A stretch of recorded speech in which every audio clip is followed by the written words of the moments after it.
Welcome into episode 153 of About the Cards podcast, live tonight on YouTube. As always, with me, host Stefan Loeffler at Junkwax Twins. Oh, hi. Ben Wilson at our Trading Cards, and I'm Tim Shepler at Big Shep 79. We are podcast by collectors for collectors, hoping to bring you a smart, insightful podcast discussing trading card collecting. We're live every Wednesday at 8 p.m. Pacific. 10 Central. On YouTube, Facebook Live, and Twitch. Follow us on Twitter About the Cards. We're available as a podcast everywhere. You can find one and check out the website aboutthecards.wordpress.com. And the Instagram handle About the Cards. Yes, and Insta. We on Insta, IG. Which do you prefer? I kind of like Insta. Yeah, I agree. What do you feel, Ben? I only had Instagram for like 2 days one time because they had better filters to play with the kids. But yeah, well, I call it the Insta. That's the word on the street. I like to put it on the line.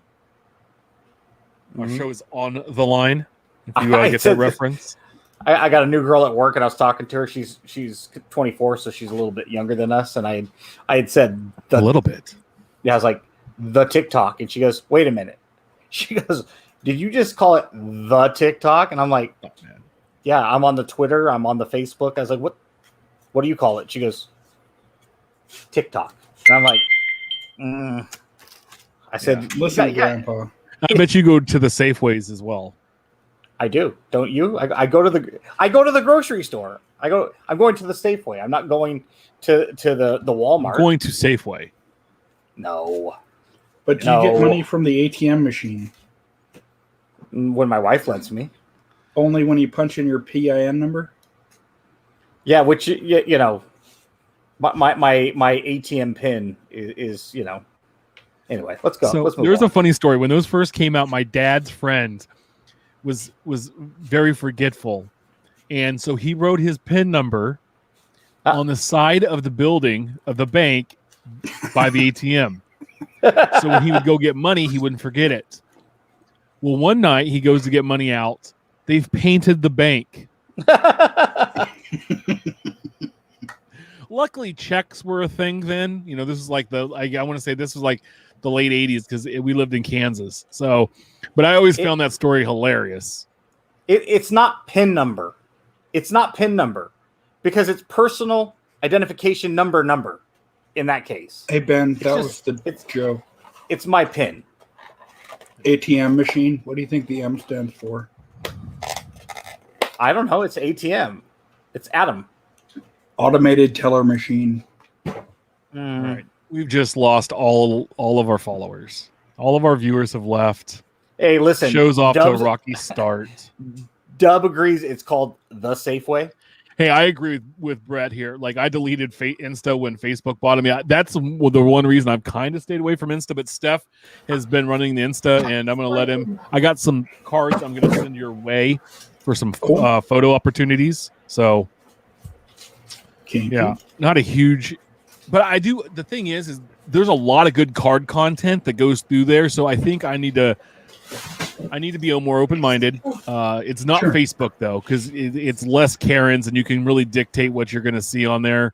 I think with just card-related stuff. So I'm all right there.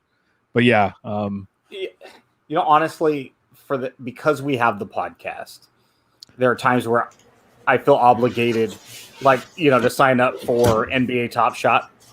And you know, you feel like there are certain things we should do, like be involved in Facebook and TikTok. I got dubbed to cover TikTok, so I don't have to. Oh man, he's killing it on TikTok, by the way. Some of the comments, if you're not following Dub to find out what the kind of comments or people are responding to, why aren't you wearing gloves? I found out this week. Check this out, Tim. You probably don't know this. That the Mark McGwire 1987 Topps was actually released in, get this, the traded release, not the base. Because somebody said on it, sorry, it's not in the base. And he was like emphatic about it too. He's like, it's not in the base, it's in the traded. Sorry. And I'm like, GD, now I've got to go collect the traded version now. I didn't even know it existed. Well, but which one is the true McGwire second year card? According to 1987 Topps. According to TikTok, who knows? I mean, somebody literally had made a comment on he's opening like a pack of 87 every every day Every for day, the month. yeah, I think he got a box of cello packs. He's opening one every day. It's like somebody's like every card or most card. I think he said most cards after 1984 are worthless. And I'm like, so that includes everything up to today, right? Most cards would mean a predominant amount of cards are now worthless after 1984. So all of these National Treasure $27,000 cases are worthless. Yeah. By this guy's estimation. Okay, and I'm sorry. Compare those to all other Ron Gant cards. Hey, if it's worth a nickel still spends. You get a couple of nickels together and you can buy a dime. Give you a nickel to tickle my yeah. Hey, so you know what's funny is I'm prepping for the show coming up on a week from Saturday, and I was going through my dollar boxes, and you'll be surprised what you find in there. Like, I don't know, Bowman First Chromes of Jacob deGrom that you had for $1. So I pulled those out. Shane Bieber rookies that have been selling like crazy. So yeah, you never know what you'll find. Not Justin Bieber. Guys, let's get into it. Oh, you have some stuff? Sorry. Before you do that, yeah, I did have two things. One, said I had a quick review of sorts, and I do. Oh yeah.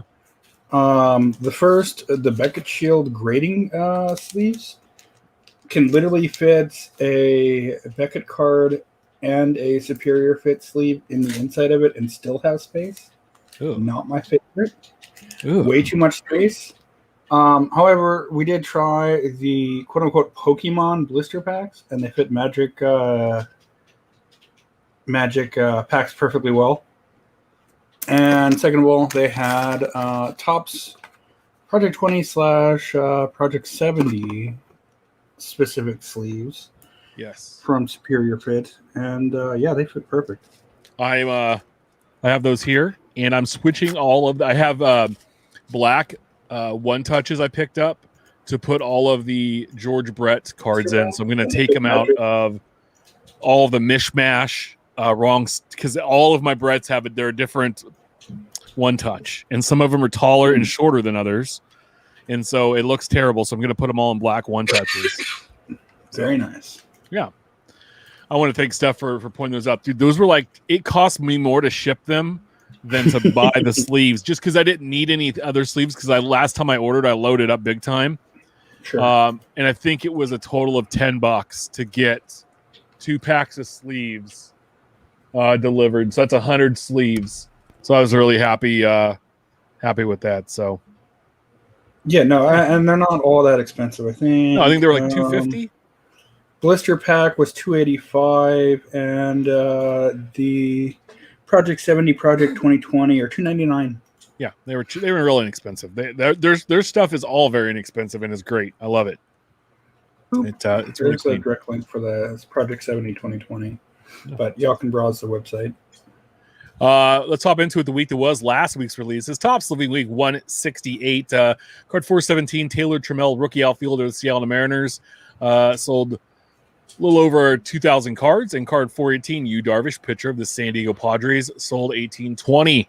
Not a bad week. It's what consistently we've seen, the rookie leading the way with another, with the veteran following up. We also had 21 Topps Sterling Baseball, 2021 Upper Deck SPX Hockey, 2021 Panini Court Kings Basketball, 21 Panini Legacy Football, and 21 Panini Contenders Draft Picks Collegiate Football, all last week.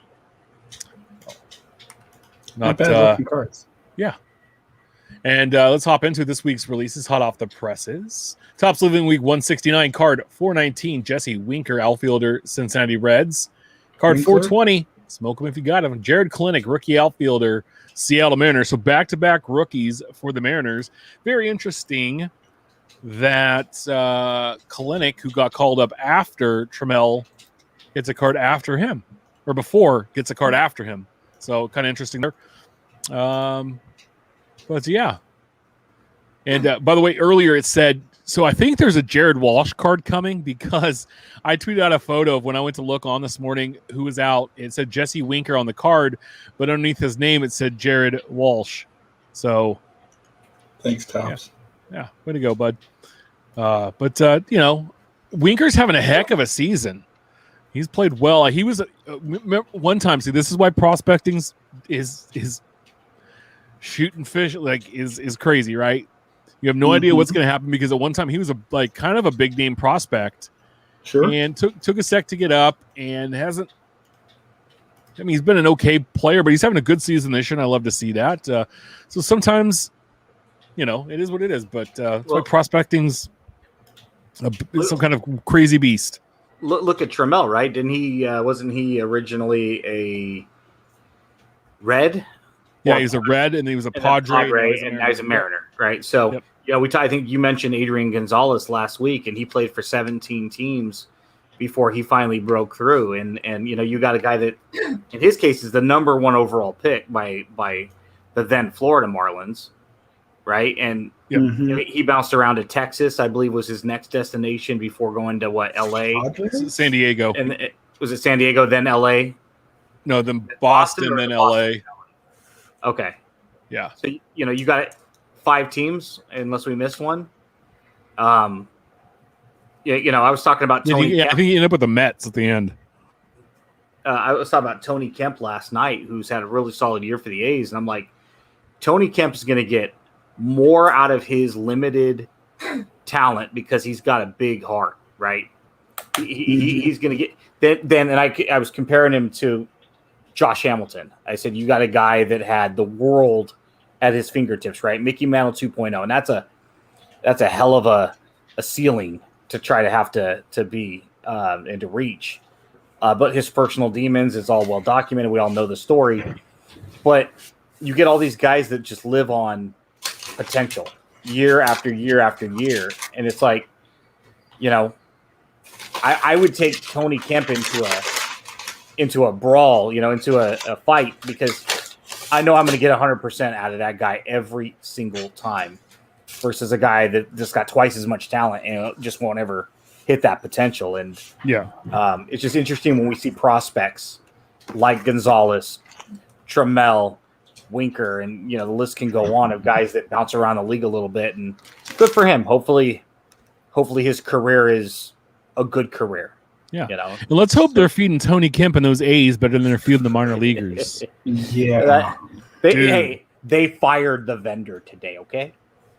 Good. So speaking of cards that were released last week, I got a DM with a picture of this.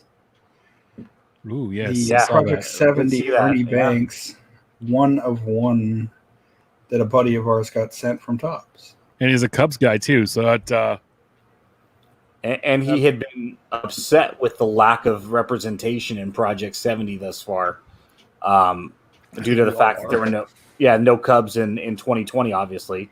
And then Project 70 comes out and there was just none. And for him to be able to, when I saw that, I was like, you got to be kidding me, man. That's awesome. We always talk about the right home and cards going home. I can't think of a better place for that Ernie Banks to live than with Matt. Yeah, no, that's very cool. Very, very cool. Coming out this week, actually today, or actually, Friday.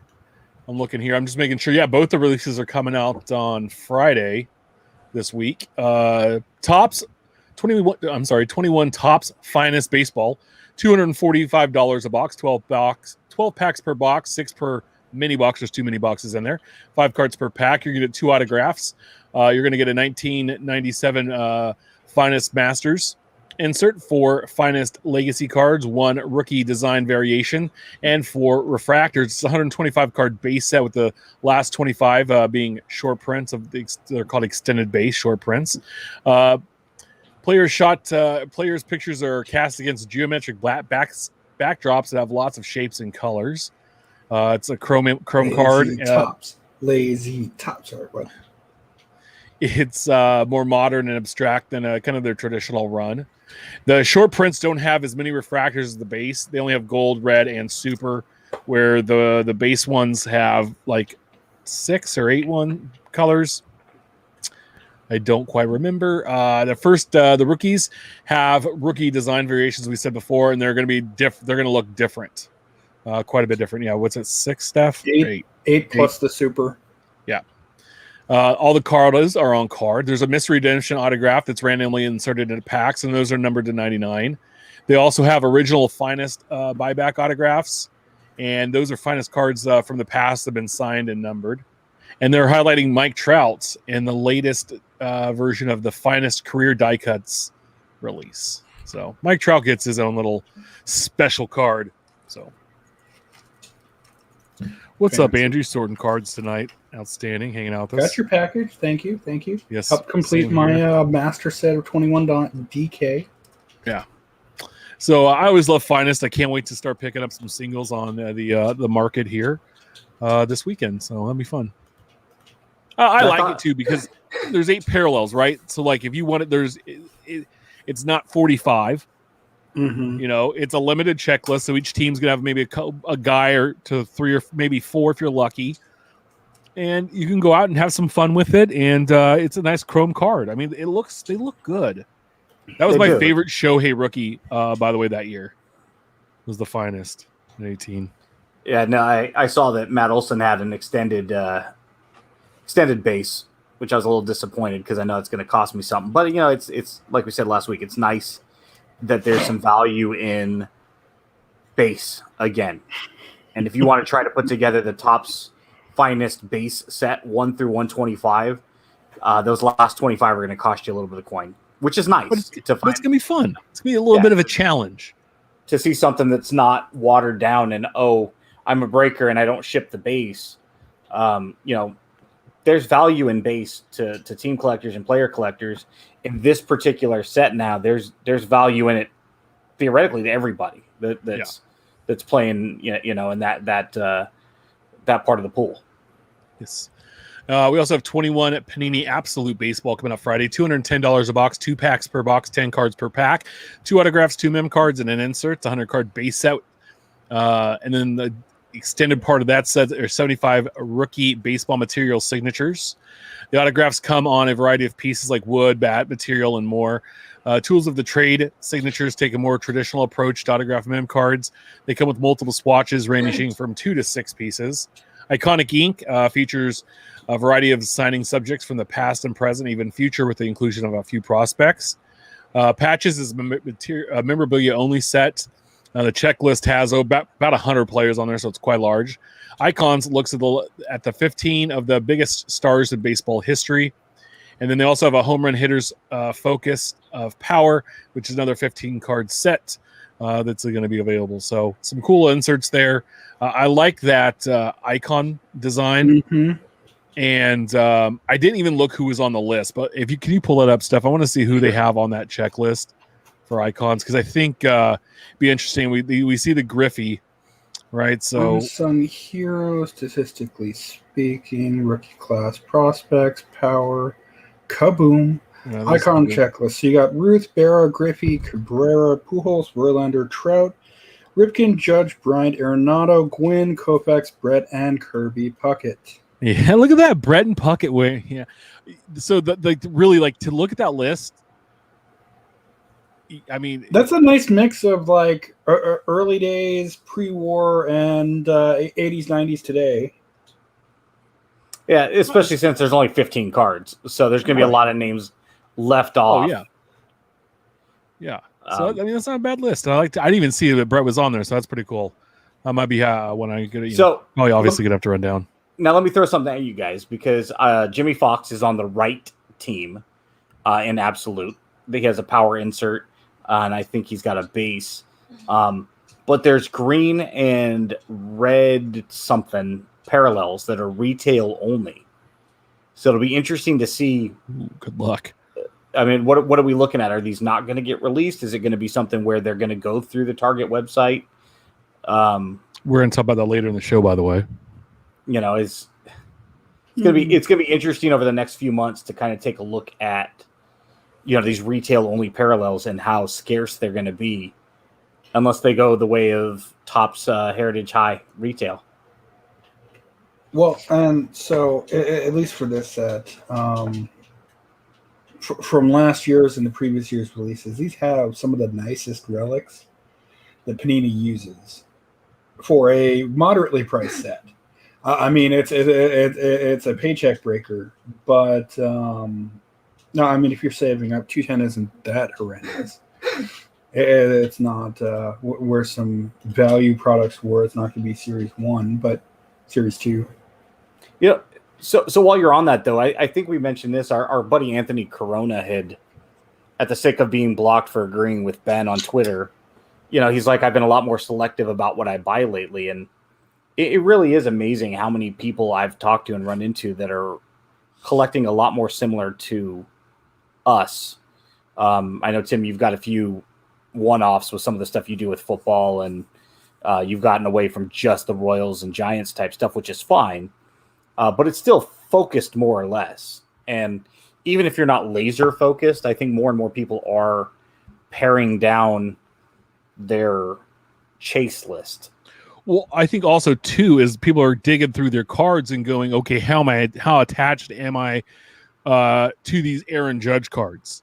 Yeah. How attached am I to the Shohei cards? And if the attachment's really not there, but you see some of the prices on cards, it's like, hey, sell them. I can go buy a bunch of what I want, or I can now go afford to buy some of these boxes and open them. And I don't feel like taken advantage of when you're spending a couple $100s on a box. Last year or the year before was half that price because you bought it with money you sold from cards that were sitting in a box doing nothing for you. And so I think that's been the most interesting thing I think I've seen lately is a lot more people I've talked to have reached out about selling stuff. And I'm like, hey, how attached are you? Yeah. I don't know. I said, if you sold it today and you're able to buy something you really wanted, would you miss it? And it's like, no. And I said, if you want to go get that card back, make a list and go, hey, I'm going to go back in 6 months and see if I can buy this card for less than I paid for it or I sold it for.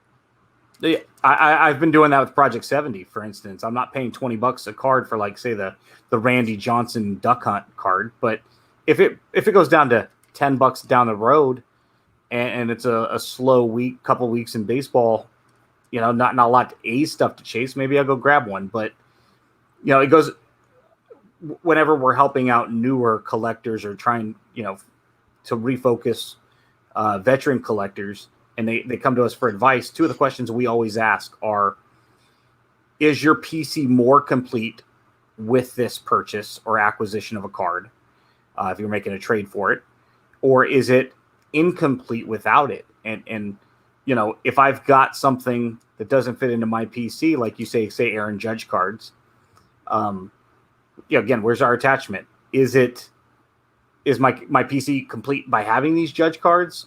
If I were to get rid of them, do I feel like it's now incomplete?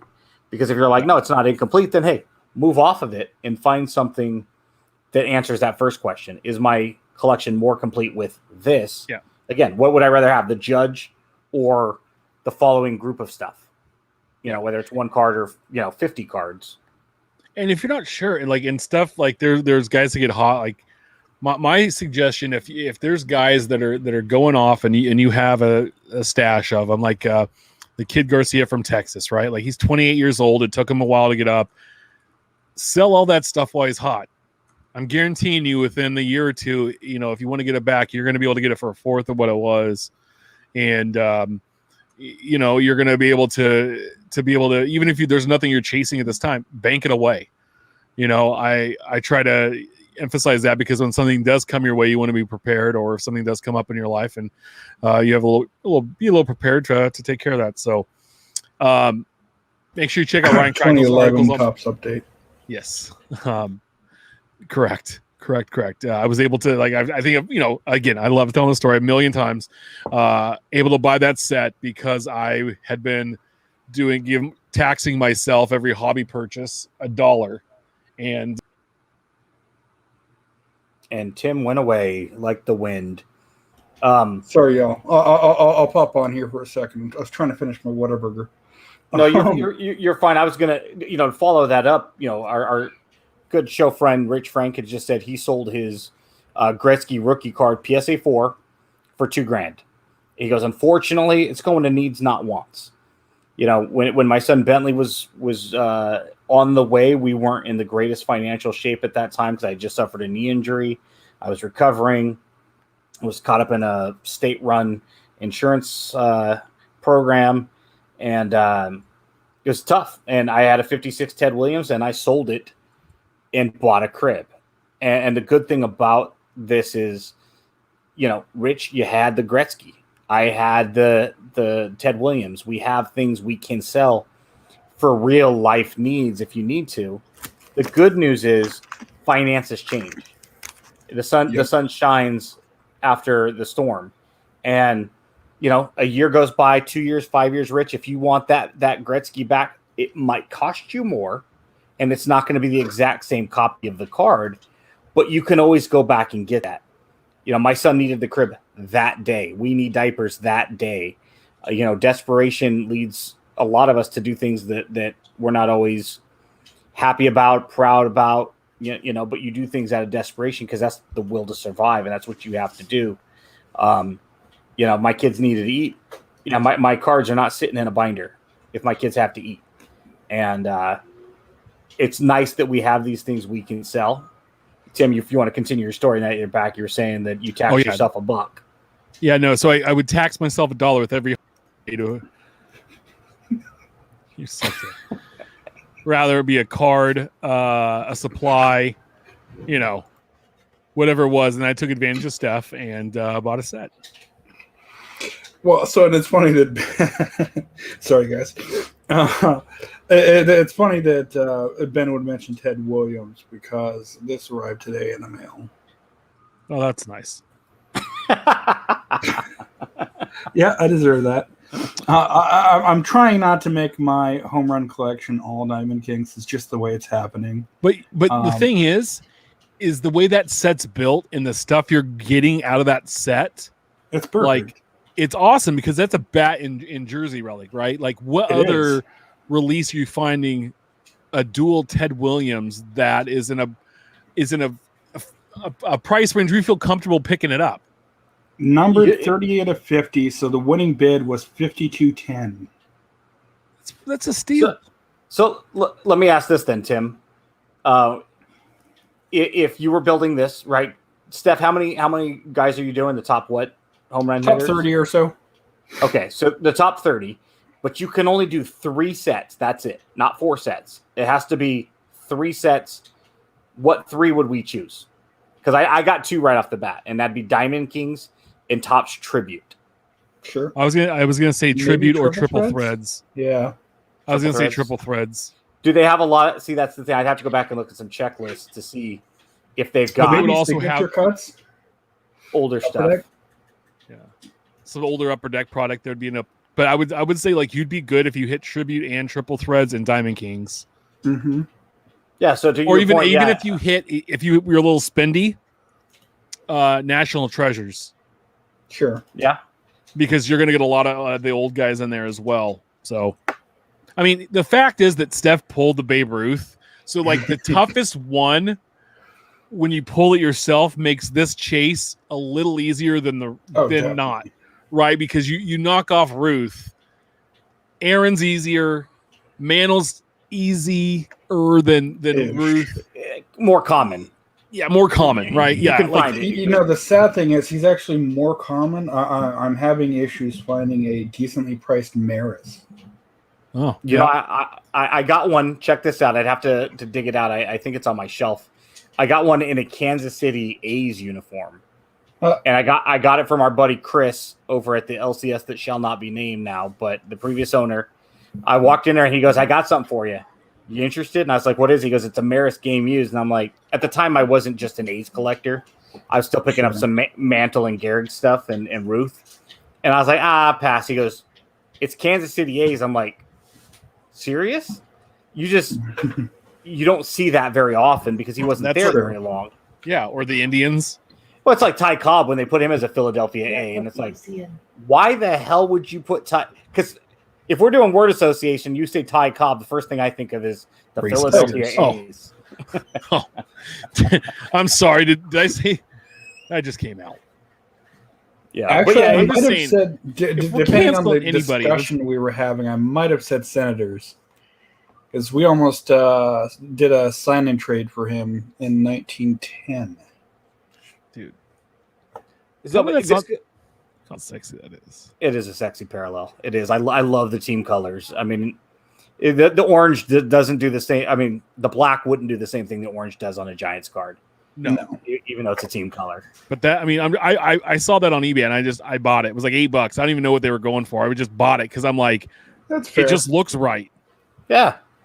So Yeah, this is actually a really throwback to something we talked about a couple of weeks ago, maybe been longer now, where we were talking about if you're building a vintage set, do you go for the stars first or do you go for the commons? And I think Benagiri had the best point of all, which is if I ever stop trying for this, but I went for the stars have an AC first, unit again. at least I've got the stars from that set. Whereas if I go the other direction and I give up and I got 300 1968 Topps commons, and I think that's the thing where, Steph pulled the Ruth. So if he ever decided to give up on this project and he doesn't have a McGuire and a Sosa and a, I have a Sosa, but a McGuire, sure. Maybe even like a Griffey, so to speak, right? But if you got stuck with a Ruth and a Jimmy Fox and a Ted Williams, Hank Aaron, oh, boo. You know what I'm saying? It's well, so and I'm slightly disappointed because I shared a picture of it to Tim, and I shared, hey, this goes well with Frank Thomas and Willie McCovey, and he never responded. What? They have the same amount of career home runs, 521. Oh, sorry. Hence my final Was it bid this of weekend, though? 5210. Was it this weekend? It might have been or late last week. Yeah. After the show, I was pretty much checked out on everything that didn't have to do with just not being on like total vacation mode. So I apologize. Understandable. Everyone's allowed to go on vacation every now and then.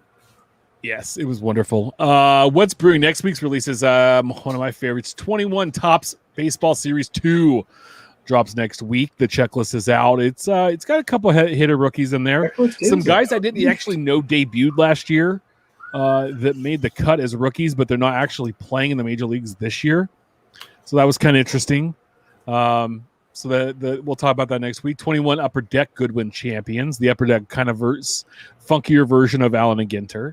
Mm-hmm. And 21 Panini Prism draft picks collegiate football. So our first Prism football with a new rookie class.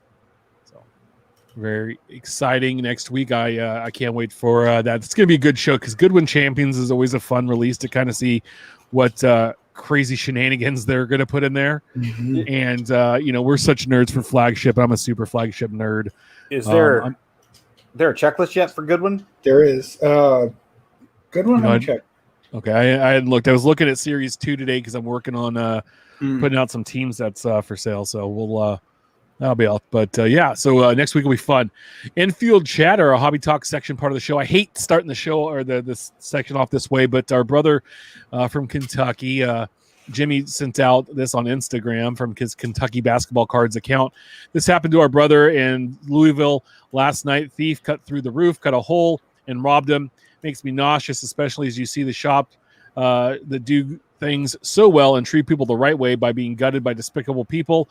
I'll be posting the list of their stolen wax as well. And I know the support we shown after we were robbed carried us through the trying times. Let's do the same for Chris and the guys at Louisville Sports Card Shop. This is two. So in the last 3 to 4 weeks, we've had 2 in Louisville, and one in Tennessee, or two in Kentucky. I'm sorry, 2 in Kentucky and 1 in Tennessee.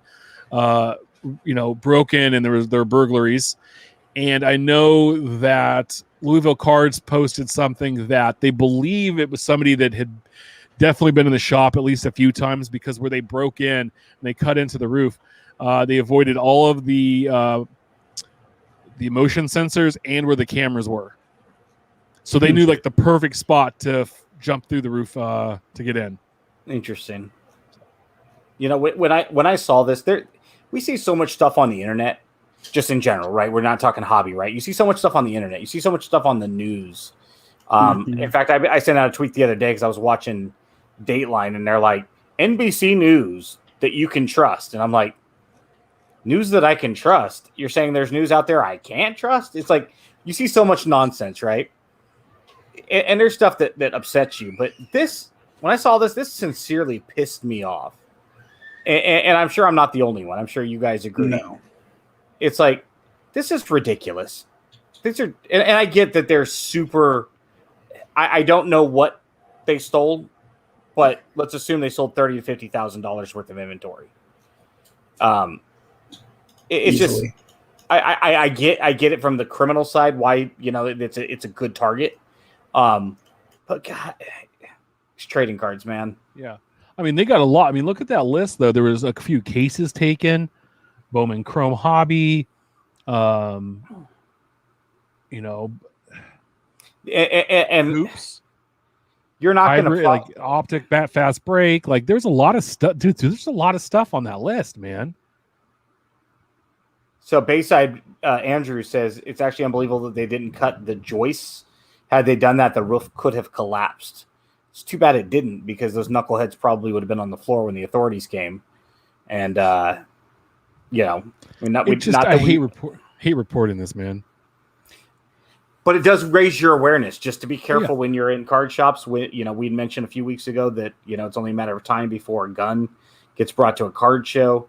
Be aware of your surroundings, at least for a while in the hobby, because we're talking. I mean, we saw at a card show, 2 cards got traded along with $70,000 cash for another card. We don't know if that cash was handed over there at the show or not, but we do know that those 3 cards, the secondary valuation is somewhere in the range of $120,000 to $140,000 on the secondary. So even if it was just those 3 cards which were present and no cash, it would be hard to move some of this stuff on the secondary market unless you open it and sell the singles. You're not going to steal a Justin Herbert 1 of 1 and be able to move that easily within the hobby without everybody knowing it. Yeah, but the good thing for numbered cards, and that's why it seems like most of these have been either unopened boxes or unopened retail product. And I think when Jimmy got hit, we did a quick look up, and there were like 3 hours between that and the Tennessee shop that got hit. So I mean, 3 hours, 3 shops. It's not. It's possible. It could be a Labringa of people, right?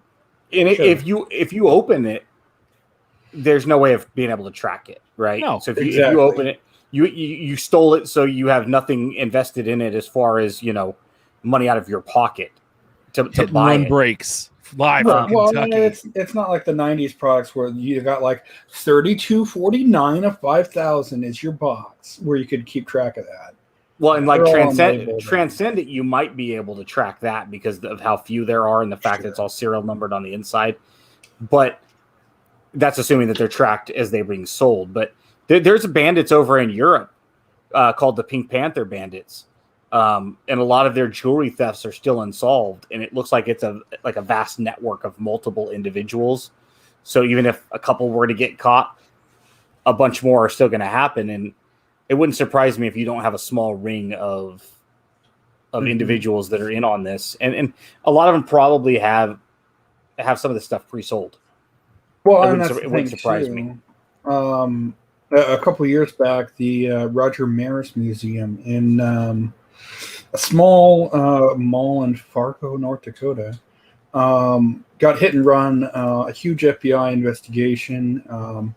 Open during the mall hours, but someone waited for off hours, ransacked it, and completely stole some of the trophies and some of the major awards that were given to him. Items never recovered, and the FBI made a statement. It's like, this is someone who's not just drunk and stumbled in and took a trophy for a prize. It was clear that it was a major crime ring or something. Well, and they've done it before. Feds don't typically get involved unless there's a degree of certainty that they can get the bad guys. If it's one of those ones where a crime happened, but there's just not enough evidence to go on, the feds, they've got budgets too. They're not going to waste their time, even if it's, unfortunately there's victims on the other end. So, it's, yeah, here it is. Among those items stolen, the 1960 AL MVP and the S. Ray Hickok belt awarded to Maris in 61. the Sportsman of the Year. It's too bad that we have to have this conversation. And I know that there's a lot of people are like, oh, you know, specifically me, you're always so negative. It's like, look what's happening right now in the hobby. It's hard to be positive. There's a lot of stuff going on. Like a few years ago, no one was trying to steal cards like this because they were easily obtainable. And now it's like, oh God, everybody's into it. And these could be people that aren't even in collecting. They're going to go and they're going to steal stuff because they know they can make money off of it, just like the flippers. And guess what? Target this last week on Friday made everybody in the hobby happy for the most part, is that they put on Target.com had 2021 Bowman mega boxes for sale for $29.99, limit 6 per basically email address. So you could get 6 boxes. It was like $190 if you wanted, and they were shipping for free. And they all should be shipped out. And I'm hoping to get my 6 next week before the show. Right, I ordered 2. So I'm excited. We're hearing a couple rumors that people who may have decided to order 2 and then decided to up it again and get 2 more, some of their orders have been canceled. But people that had placed only 1 order and were under the 6 limit seem to be getting their boxes. So yeah. And actually, it's interesting. We went to Target. Was that 2-3 days ago? And we had a bunch of Magic packs. It's something that's available. We're trying to collect a set. And the self-checkout lady stops us. Stopped the order so that I couldn't scan. It's like, aren't these sports packs? Let me call a manager. Manager comes over. She's like, no, I mean, anything that's on the shelves are available for sale now. We already pulled all the Magic, all of the Pokemon, and all of the sports. Those are in the back room. They can't get to them. Anything that's on the shelf, they can buy. It's like, oh, okay. Well, he's just buying quantity, so I didn't know. I'm like, I get it, but I was only buying like 6 packs of Magic. Come on. Yeah. Well, I mean, I was able to. I don't think I made my purchase until almost 8 o'clock Pacific time. So, I don't know when they went up, but I got notified. Actually, maybe it was around 7:30, but it was early, and I was still able to get 6. And I know that I told some folks after that, and they were still able to pick up boxes for a little bit. I know the blasters, they had blasters for $25, and they were available for most of, if not all of Friday, which isn't bad. Ours around 10 a.m. Yeah, and the blasters, I mean, they were still getting free shipping too. So, okay, you spend $25 for a blaster, but it's getting shipped to you, and it's not bad. So I hope, Ziggy in the chat says they're going to do another big drop on Friday. I hope they do this. And it seemed I don't think it was being really hit by bots, because if it had been, then, they all would have been wiped out by the time, 9 or 10 o'clock rolled around. The other thing too is that somebody brought to my attention was, man, I mean, because there was a rumor that about 75,000 mega boxes were added to the website on Target.com. Okay. Think if the bots went and swallowed up, say, 70,000 of those boxes, and now they're trying to sell them, but they have so much inventory and nobody's willing to budge. And, then what happens? It reminded me of the Shore Griffey. Now I said, as much as I would love to, because this is the only way I'm probably going to open Bowman this year, right? Sure. This is the only way, because I'm not paying the hobby and jumbo box prices. I'm just not. And I'm not going to pay him per pack like $10 a pack, right, for Bowman. If they got just stuck with this stuff because nobody was willing to budge, and they have all this, and they had all this money put into this, and they couldn't move them, and so then they had to really drop the price, and the bottom falls out of it, right? Like, I think God, as much as I'd want to open it, I would kind of like that to happen, maybe to just crush some of these bot people. Financially for a while, if not forever. So, bots. Okay, so Ziggy brings up a point. There's a cash flow management issue. They have limits too.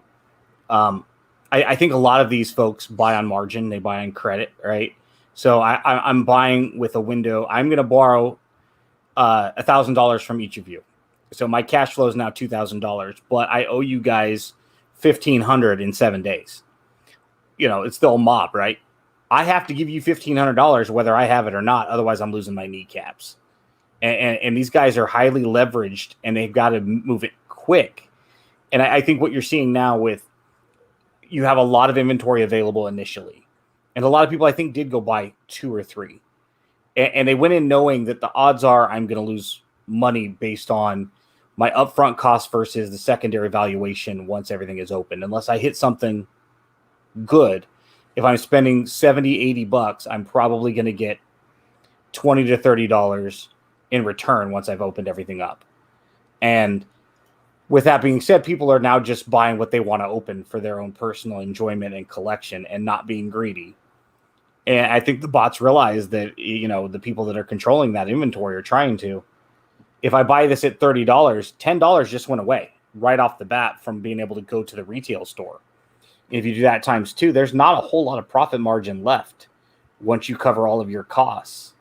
So I think even though the community is paying more through the website, at the end of the day, I think it's going to help regulate and recorrect this market long term with retail if it's online exclusive.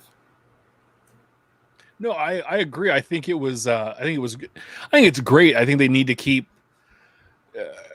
keep doing that. I think it makes available for more people. And then there's not the issue, right? At the store levels, the store having to deal with its warehouses shipping it out, and they're now used to mass shipping so much stuff. Mm-hmm. And I don't have a problem if Target and or Walmart or whoever wanted to say, okay, it says, it's a $29.99 box, but we're going to ship it for free. We're going to charge you $40 for this box because we look on eBay, they're going for 50 or 60. Hell, why not? I wouldn't have a problem with them making a little extra money and on it too. So, that's the thing. And then also real quick, by the way, Barnes & Noble had mega boxes and they have no limit, and they had blasters with no limit. And I heard they had Diamond Kings, fat packs and stuff. So if you have a Barnes & Noble, go buy there. And the thing is there's a lot of Bowman guys. There is a ton of Bowman. If Walmart or if Target's dropping 75,000 mega boxes on a Friday, mm-hmm. and people are being able to pick up 6, there's a lot of it out there. And again, as we stand right now, besides Austin Martin, who else are you trying to collect out of that set? Because the veteran base mean nothing. Aaron Sabato. Yeah, okay. But somebody will come along. Yes, somebody will, but at this point, it's like Blaze Jordan or whatever that kid's name is. I mean, he's a 3rd round. I mean, great name.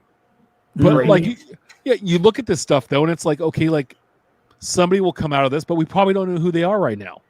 So don't get all wild and crazy about this. And also too, just a note, Austin Martin is a redemption in this product.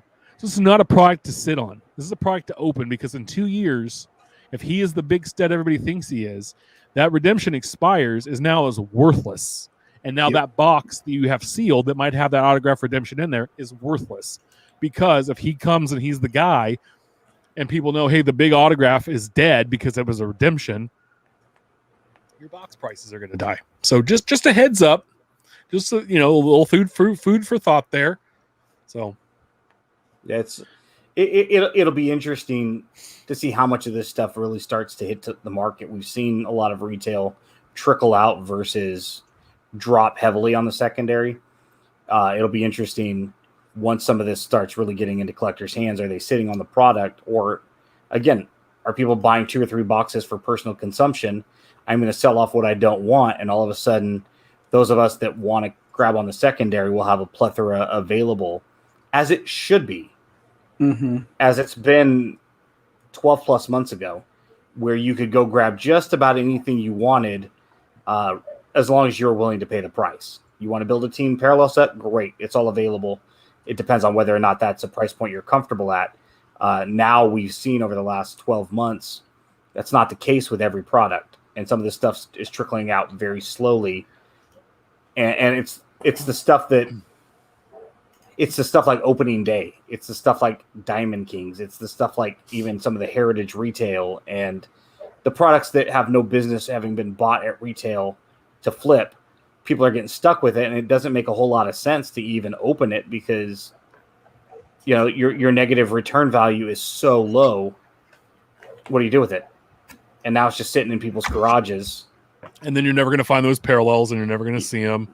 Yeah. So it's ridiculous. Well, and at least in the Bowman sense, it's kind of interesting that Target announces that they're no longer doing in-store, or at least for now, temporary pause to their in-store sales, and then all of a sudden they have 75,000 Bowman boxes. It makes you wonder how many in a regular year they would normally get, because I'm presuming that they're selling all of their stock.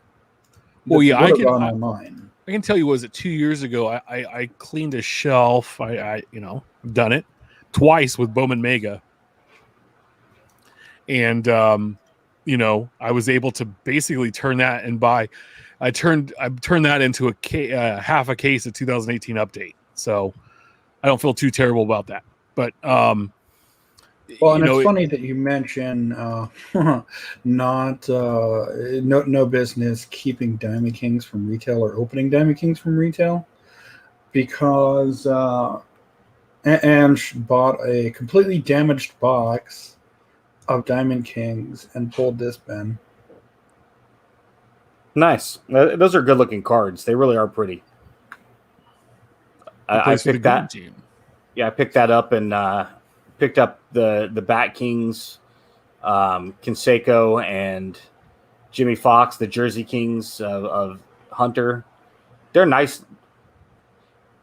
Fancy, nice dual green jersey, Dalton Jeffries, numbered to 99.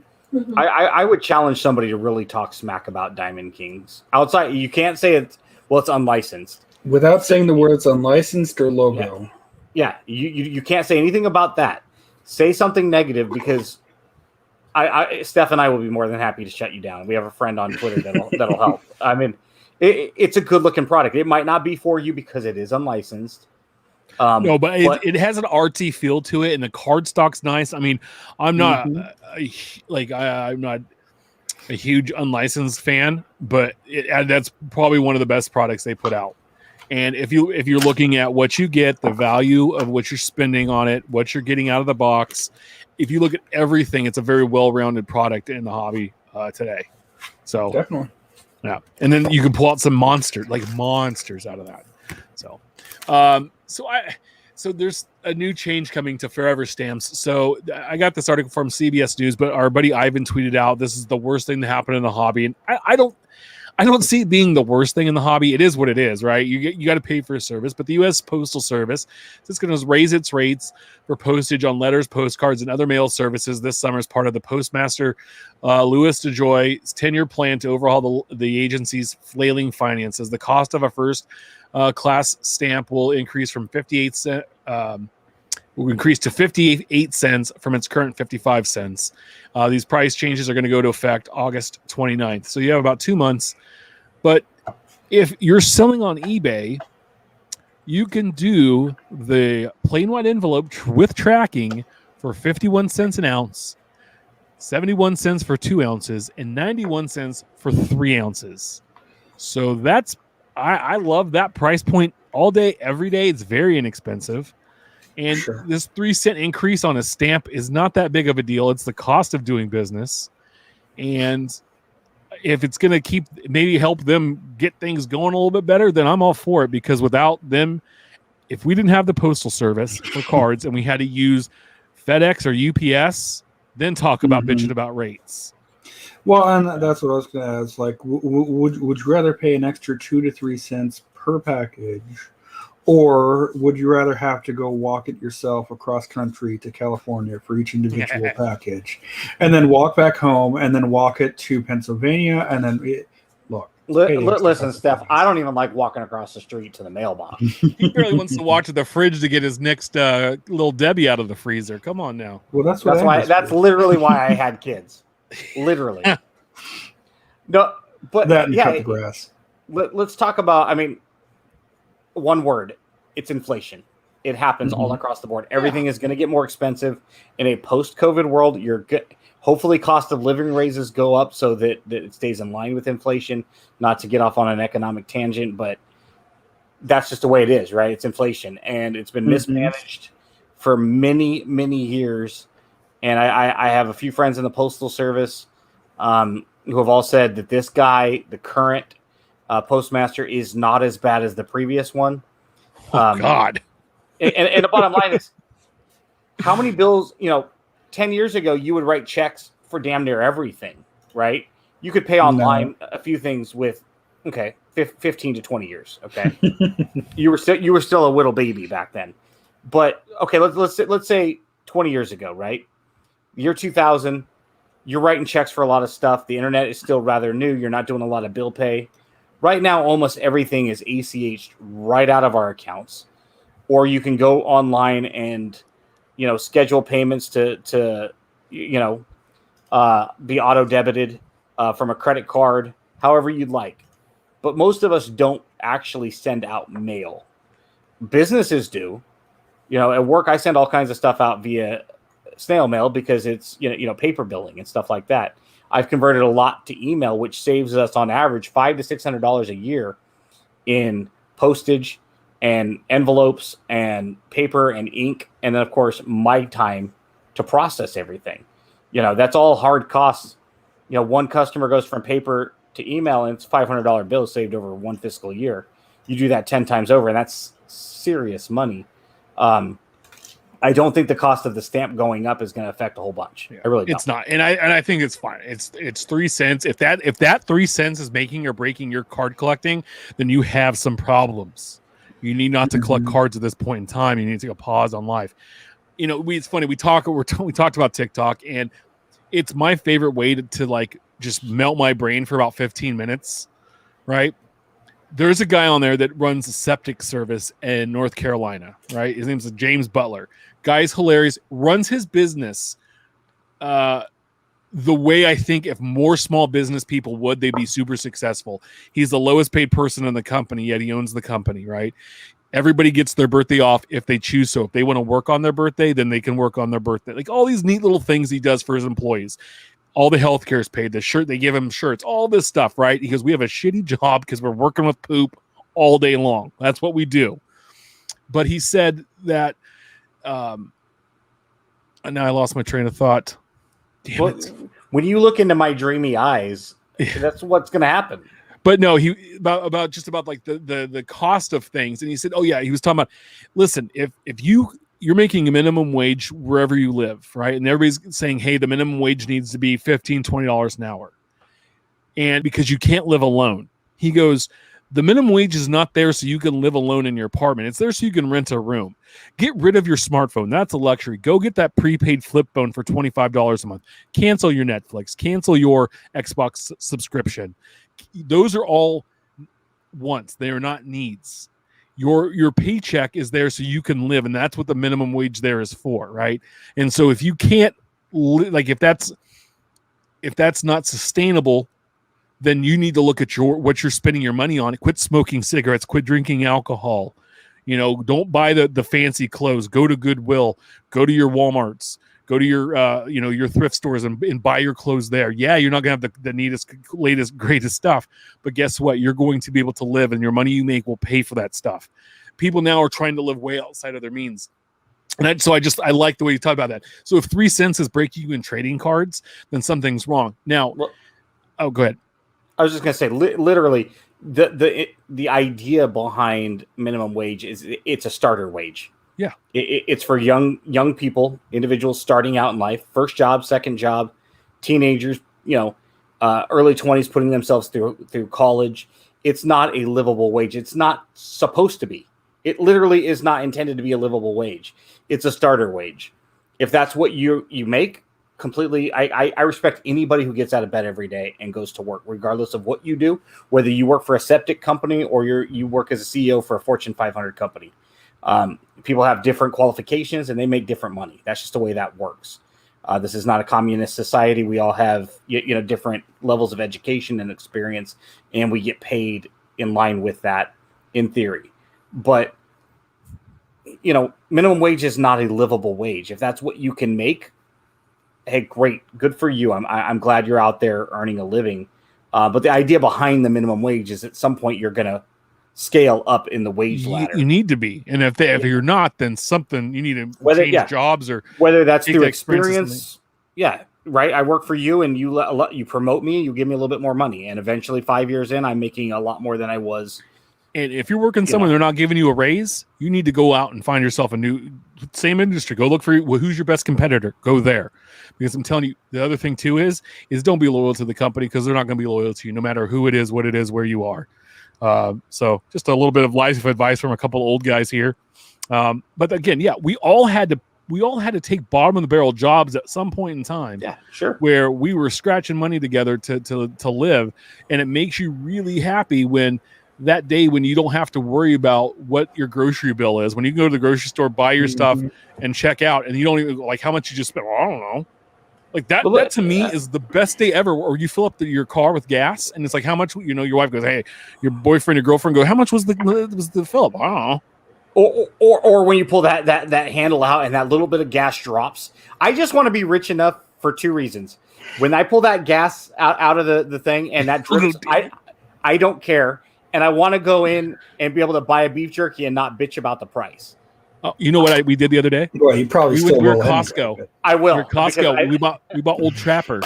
We bought a big bag of Old Trapper. It's like $16. My wife's like, I was like, $16. Just get the thing. Like, and it was good beef. By the way, Old Trapper beef jerky.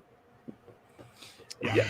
But and that's the thing is sometimes I'm working for Hostess. Great job. I'm making good money with good benefits. I injure my knee on the job. I go on workers' comp, and the company goes out of business due to mismanagement. They liquidate. They owe all of their employees, all 20,000 of us, overnight. They owe us vacation time and sick time, and they filed for bankruptcy protection. Guess what? They liquidated at $3.4 billion when they sold off all their assets and brands. Guess what? They still owe all of us vacation because that was not part of the liquidation deal. But next thing I know, I'm off of work in an insurance program because they're not paying workers' comp anymore. And I've got no income because the insurance company's not paying me. Right? So now all of a sudden your credit card's going to default. You can't afford, a loaf of bread. I mentioned earlier in the show, I got to sell a baseball card just to buy my kid a bed to live in. I mean, that's like the most basic thing that you think that you could provide as a parent. You're going to bed at night not knowing how am I going to afford, if my wife can't breastfeed, how am I going to afford formula, which is already expensive, right? I mean, it's $25 a can, and it's like we've all been there. So there's nothing wrong with reset in life. People go through divorces and things happen. It's absolutely not embarrassing whatsoever. But again, we're not meant to live off of minimum wage. No. It's a livable wage in certain environments. Yeah. Well, yeah. And if you are the thing is to be smart when you're young with money, and that's the hardest thing I think ever to learn. When you get older, you see that, right? Your credit is absolutely the thing that most of us destroy at a young age. Or even just saving half of a paycheck. So I had a buddy who's we're gonna get on with the show, but real quick, great story. His dad was so hard on him about saving his money that his check, he had to save half of every paycheck he had through high school, through college. And when he graduated college, he was able to go in and buy a third of a bar in Reno at 23 years old. He owned a third of a bar in Reno. And he's now almost 40 something years old. He's had a regular job, but because he's owned this bar and, they've done, relatively well over the last, almost 20 years, that all of that extra income has afforded him not to worry about, about going on vacations, paying the mortgage, all of this stuff. He lives way beyond his means because he has all this extra income coming in. So speaking of this, so there's some overcharging on shipping. So BFNY10 said he paid $4.10 for shipping. The dude used the 51-cent option to ship it to me. Some people should just stay away from the hobby. At VAM Cards in Mass, MA sent this out. I hate this. I ask for my money back all the time. I also ask if they can use the stamp. And the one dude wrote this, no joke. This was hilarious. Now, Ben, I think you're going to lose your mind when I read through what he put up there. It says, I lose money otherwise. 4 miles to the post office. 4 times 0.055 is $2.20, which that math doesn't compute. I think his decimals are off there. Envelope 50 cents, tape 2 cents, postage 91 cents, label 2 cents, ink 2 cents, top loader 50 cents, penny sleeve 2 cents, cardboard 2 cents, $4.21 to ship with eBay fees. That's $4.85. I'm not a charity, so sorry. Bro, that is the cost of doing business. You take those costs out of the product you're selling. The shipping cost is supposed to be what you're paying to ship said card to your customer. His penny sleeve is 2 cents. That's 2x. Man, who's selling your penny sleeves? I mean, you're trying to profit a penny off of me. And I'm pretty sure oh boy, there's so much wrong with this. It's not even funny. And you have to front load all of these costs into your COGS. In other words, if I'm buying $5 worth of cards from you, Tim, then your 2 cent penny sleeves times 3 cards I bought you for $5, that's 6 cents that has to be factored. That comes out of that $5. You don't backload it. The only thing I'm paying as the buyer is the hard cost to the post office. He literally just said postage was 91 cents. That's what you're allowed to charge me. You want to charge me $1? Fine. That's within a reasonable plus or minus. But I'm sorry, you charge me $4.85 and you slap a 91 cent eBay stamp on it. I'm asking for a chargeback and I'm leaving your ass negative feedback. And then if you send me a message like this, I'm going on the Twitter and me and all of my friends are going to laugh at your ass as I hashtag the shit you see on eBay. And that's why it's on this show, because we're laughing at you again. Yeah. So real quick, I'm just looking at my shipping cost through the first 5 months this year. I've spent $764.51 in shipping through all the platforms that I use, which right now are basically, it's Twitter, eBay, and Sportlots. Not bad. Not bad. I mean, you've been selling a lot, so yeah, it's not. But the thing is I don't offer free shipping on anything except for Sportlots to the box, because I package that up as every couple, like every 10 days I send out a shipment to Sportlots. Whatever I have gets sent out. So it's don't be that seller. And so I have recently, my friend Matt has gotten into collecting, and guess what? So how they always say the first hit's free, like drug dealers. So I gave him a bunch of Ohio State football cards. He's a big Ohio State guy. Matt's never really collected cards. The only thing he ever really collected were NASCAR diecast, Jeff Gordon stuff. So I gave him all these Ohio State cards. Well, now he's bought over 80 cards in a month from eBay of Ohio State football. And so his wife's been like, every charge on our account says eBay. And I said, hey, listen, Matt. I said, if you're buying a card and it's a couple of bucks, make sure the shipping is like $1 or so, or less. Because if you're spending $3.50 on shipping and it's not like an autograph or like a real nice patch card or a really big, card or a bunch of cards, then you just walk away or ask if they offer different shipping options, because that's just too much now. Because I told him about these shipping things, and he's like, "Oh man, I wish I would have heard this 25 minutes ago when he bought 3 cards from Burbank Sports Cards." And I said, "Yeah, I kind of just tend to stay away from those guys. I mean, they have a lot of stuff to pick from, but they're $3.50 flat all day. And unless they have something very low numbered, rare to your PC, then you don't buy it from them. I bought a handful of cards, but that's because they were the only ones that had it. And so since then, so yeah. And Mark, I'd love to hear too, bro's story about shipping, because I've bought from them for quite a while, and sometimes they've had some of the cheapest shipping I've ever seen on single cards that I've purchased. But Two Bros have gotten so much worse over the last year. Oh, okay. It's been a little bit. Shipping costs, they're super slow to ship now. They used to be some of the cheapest versus comps. You could get deals with them all day long, and they've increased their prices. I'm pretty sure they've got a LCS down in the Vegas area. I think that they're probably much deeper in the hobby than they were a year plus ago. So again, Their costs. Yeah, because I are remember going I up. bought 100 or so Hansons from them, and I think I paid $2 to ship Yeah, no, they used to. 100 cards. So interesting. If I'm your buddy Matt, though, obviously I'm sure you've given him this advice.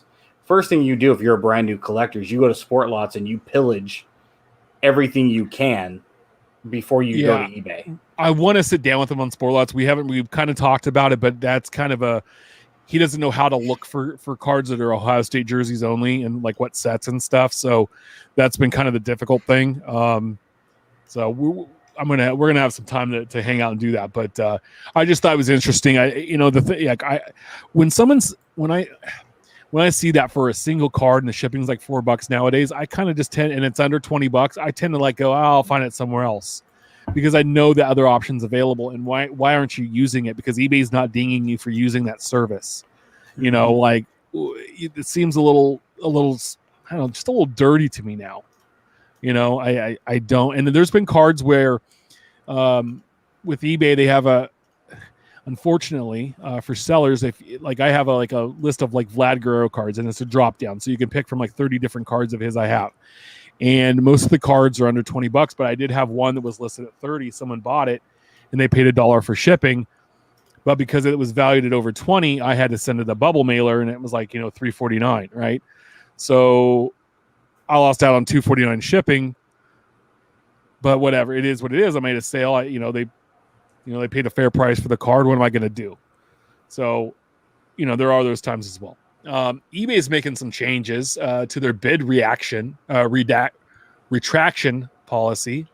Steph, I didn't read a ton about this today. I'll do a quick read through it. So I got this as a message. Just several of my coworkers got this as a message in their eBay inbox. Essentially, it says, we're updating our bid retraction policy for sports trading cards, non-sports trading cards, and collectible card games auctions. Starting June 30th, 2021, buyers will no longer have the ability to retract bids on trading cards auctions without seller approval. Sellers' decisions to accept or reject auction bid retraction request will be final. How the new auction bid retraction policy will work. Starting June 30th, if you want to retract an auction bid, you will need to contact the seller via the messaging on the eBay and request a retraction. The seller, at their sole discretion, will be able to... lost my track. Will be able to accept or decline your retraction request. The seller does not accept your request, your bid can still win or lose the auction, and you will be required to make payment on any winning bid you submit. We inform buyers of our bid on our bid retraction policy page that a bid is a binding contract. As previously communicated, as of April 2021, if an item goes unpaid by the 5th calendar day, the seller may cancel the order due to non-payment. Regularly missing payments may impact your account. Check out our unpaid item policy to learn more. We appreciate your support and willingness to work with this new policy, as we anticipate our trading cards policy update will make eBay a more trusted and fairer marketplace for all. As always, thank you for buying on eBay. Didn't they have an update to this as well that popped out this afternoon? If they did, I missed it. Okay. Did they call me out on that? I think, did I? No, did they call me out by name? They said our trading cards. We updated our trading cards policy.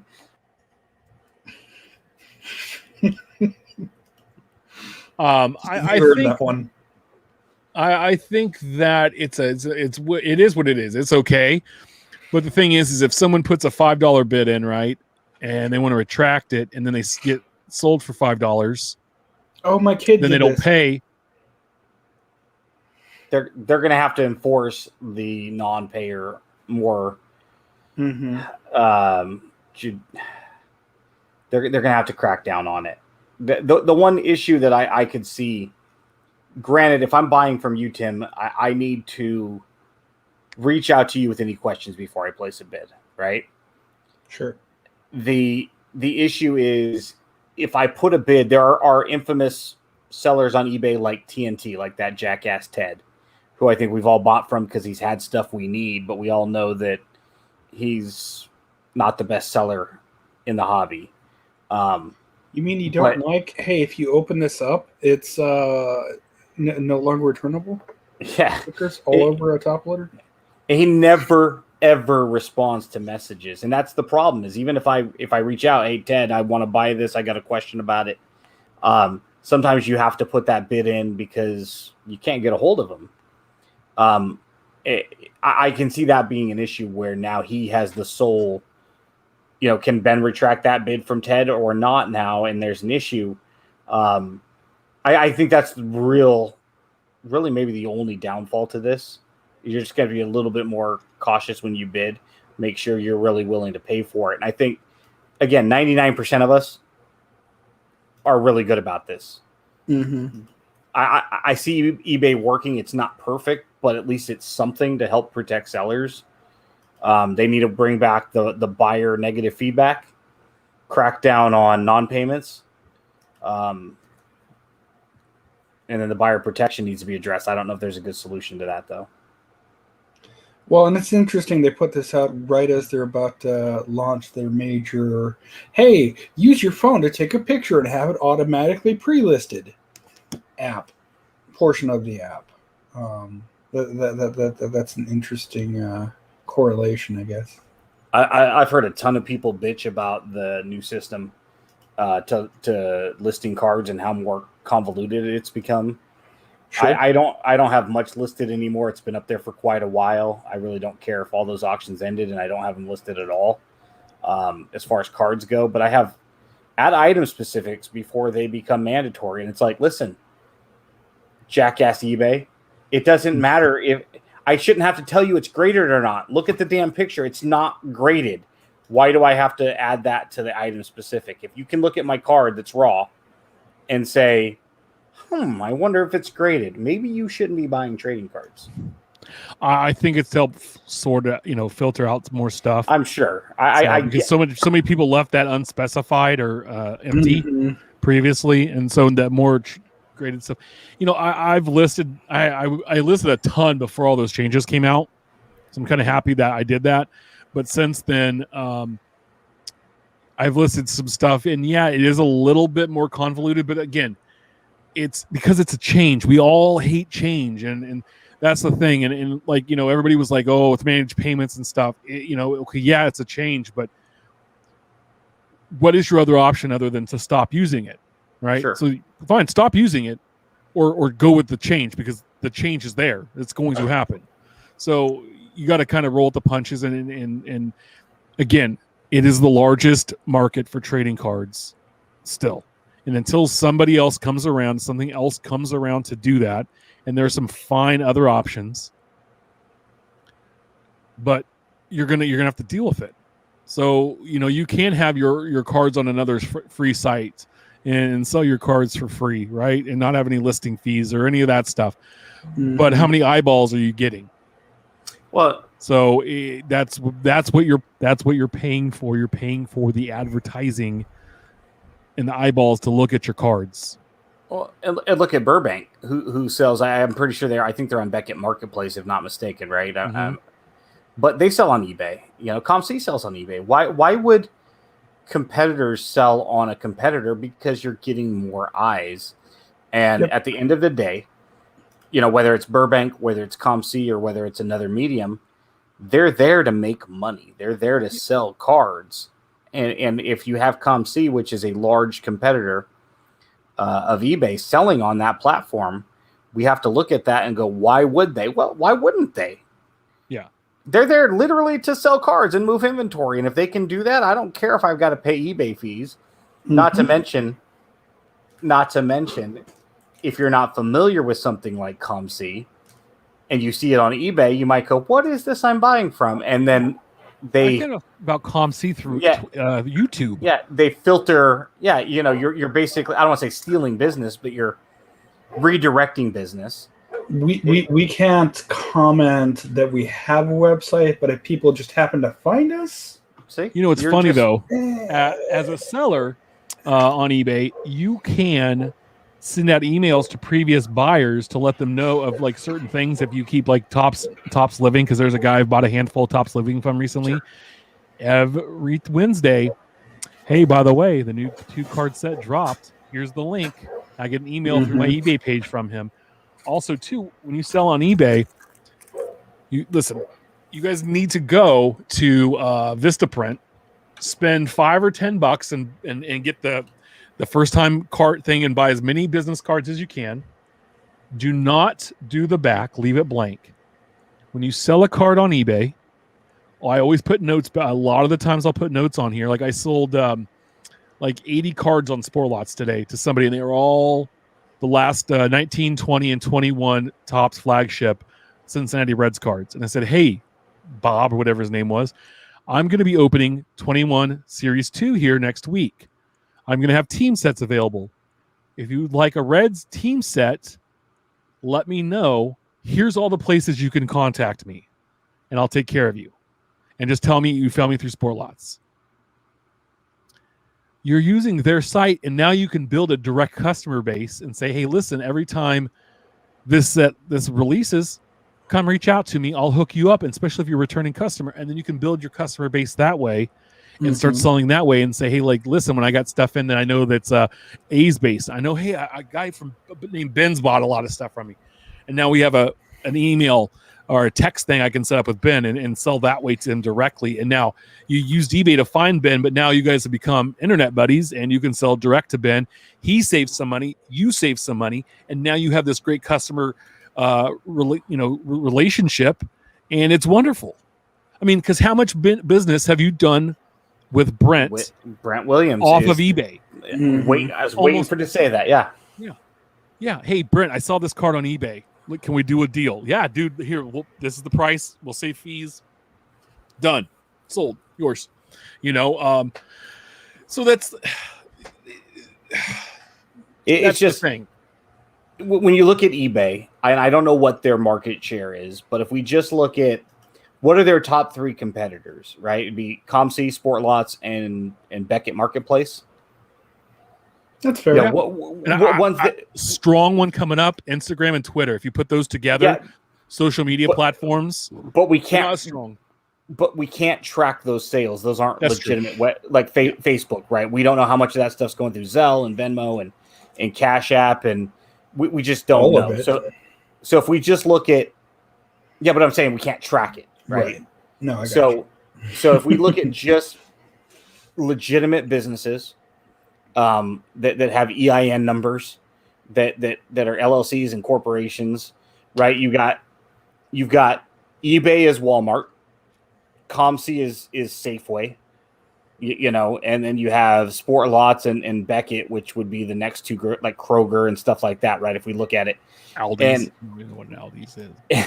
Walmart is so huge that if you took 2 through 10 and all their gross revenues in the grocery industry, they can't touch Walmart.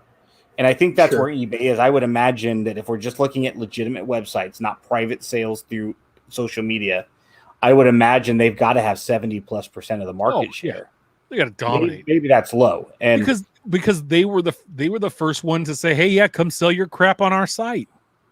Yeah, and bitch and moan all you want, but we all go back there as buyers and sellers, and we do it because it's the best conduit as a buyer to buy what you want from sellers, and as a seller to offload your inventory to willing buyers. It just is.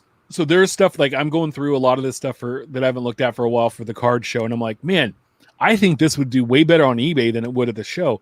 And it's like it's like, okay, hey, so this Travis Kelce rookie, I don't know how much it is. I have in my pile here just to look up, but would it do better at the card show locally here where the Chiefs aren't really the team, or would it do better on eBay where all the Chiefs fans could look it up and find the card? And so, no matter if you have it by Chiefs or not, which I know you're super organized,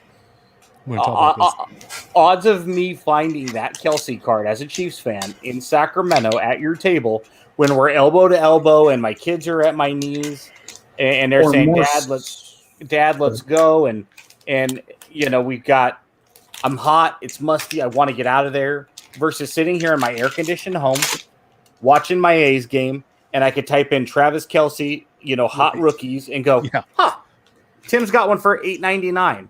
I want that card. And I buy it you make, yeah, absolutely. It doesn't matter if I'm in your market or out of it, but yeah, if it's a Chiefs player not named Mahomes, odds are it's probably got a very low market here in Northern California. Yeah. Well, and that's the other thing too. So many times I've been to a show where, hey, do you have any Travis Kelce, Aaron Judge to pick your player? And the vendor said, yeah, I do, but I think it's in that box. I don't know. Versus an eBay seller having to do all of that work for you. So really quick, I want to talk about markets and stuff that's coming up, but someone tweeted this out, and we're going to talk about later in the show. And I either listed this to sort or not to sort. So Zigrock1 said, "At Watch the Breaks, set up at my first flea market. Dude was salty. I didn't have everything sorted by my team. Dig, that's part of the fun." Okay, that's fine and dandy. Like if you don't want to spend the time to do that for your customer base, I totally get it, right? Mm-hmm. Totally get it. But you're limiting your potential sales because there are going to be people that walk by your table where you're set up and they're going to look and go, okay, that's not sorted. That's going to be a lot of time. I'm going to go over here where I know like I'm a Twins collector. So I know I can jump right there and I can find the Twins, or I'm a baseball collector. I can look at the baseball cards and I'm not looking through hockey cards where I have no idea what I'm talking about to find a baseball card, right? So there's something to be said about putting the time and effort in to be sorted. And I'm super neurotic about it. Like I really am, because I look at it as, well, I look at it as the customer. Sure. Would I shop from my own table? Because Ben knows there's a guy when we've set up at the hotel show, Ben, you know how Calvin, Dion is to the left of where I am, right? If you're behind the table, and then there's that other dude that's to the right. He has like 4 or 5 tables. He's got that big run of tables all to himself. Now he's super duper friendly. You guys are idiots, but none of his stuff is sorted. So no. And here's the thing: it's like, why would you spend the time to look through dime and quarter boxes to find just one card? And you mentioned Dion, who sells a lot of high end stuff. And when I say high end, I'm saying like $20 and above, right? Something where you're going to have to. We're not talking about dime boxes here. You know, he sells higher end stuff, all the way up to thousands of dollars worth of cards, right? So it's not low end stuff, but he's got a box of Giants and A's, and he's got specific players, and he has all of his McGuire stuff in a box. So he sees me, hey Dion, hey Ben, where are they at? And he hands them to me. And again, I love how organized you are, because as a team collector, I can go over there. I collect one sport, and I can go into one box, grab everything you have, look through it, pick out whatever I want, and then I can ask you, hey, do you happen to have any other stuff, or is this all of your Oakland A's stuff? And then you could say, you know what? I've got a McGuire section over here. I've got a Chapman and Laureano over here if you're looking for modern day stars. And I've got, Raleigh Fingers out of 10 auto over here from Series 1 from 2 years ago. Cool. We've done all of the business that we're going to do together today. I'm there a couple of minutes, and I've seen everything that you have that would interest me. And more importantly, I haven't not seen anything, which is you have gotten into my pocketbook as deep as you're going to get today, because your next question is going to be, is that all you collect? Yeah. Or even if it's a sport, like that's the thing. It's like, yeah. And so it's just, I don't know. And so just when as a seller, I always look at it from a buyer's point of view. Mm-hmm. Now, like I'll go shop at Target. I'll drive farther to shop at Target than I would from the Walmart across the street from my house, because you know what? I know it's going to be clean and the shelves are going to be stocked, and I'm not going to go the entertainment of seeing the quote unquote people of Walmart. Yeah. And you're not going to run into the riffraff that you find there. Now I'll go there if it's something very quick or if I need it instantly. But yeah, so it's one of those things though. Like, what experience are you looking to provide to your customer? Sure. So. No, and if I came up to your table at a flea market, no less, right, where I'm not necessarily looking for cards, and you happen to have cards, I mean, if I see cards at a flea market, like any of us listening to this show, we're all going to look to see what they've got and hope to find a gold mine of stuff, right?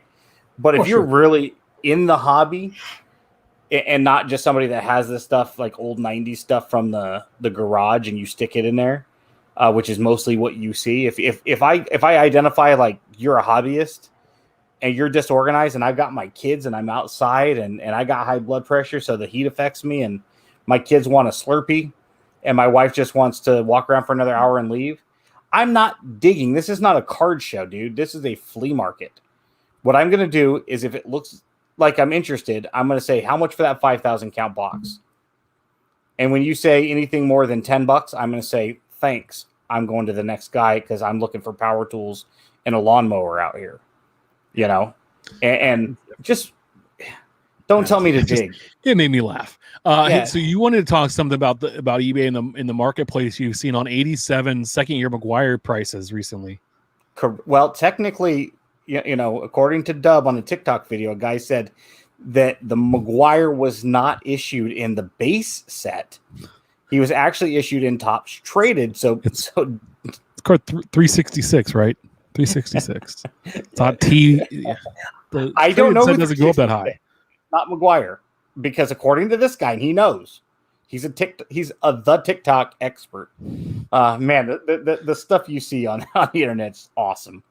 But so I'm just curious, if anybody's out there listening, please contact me or the show, because we're interested in knowing something.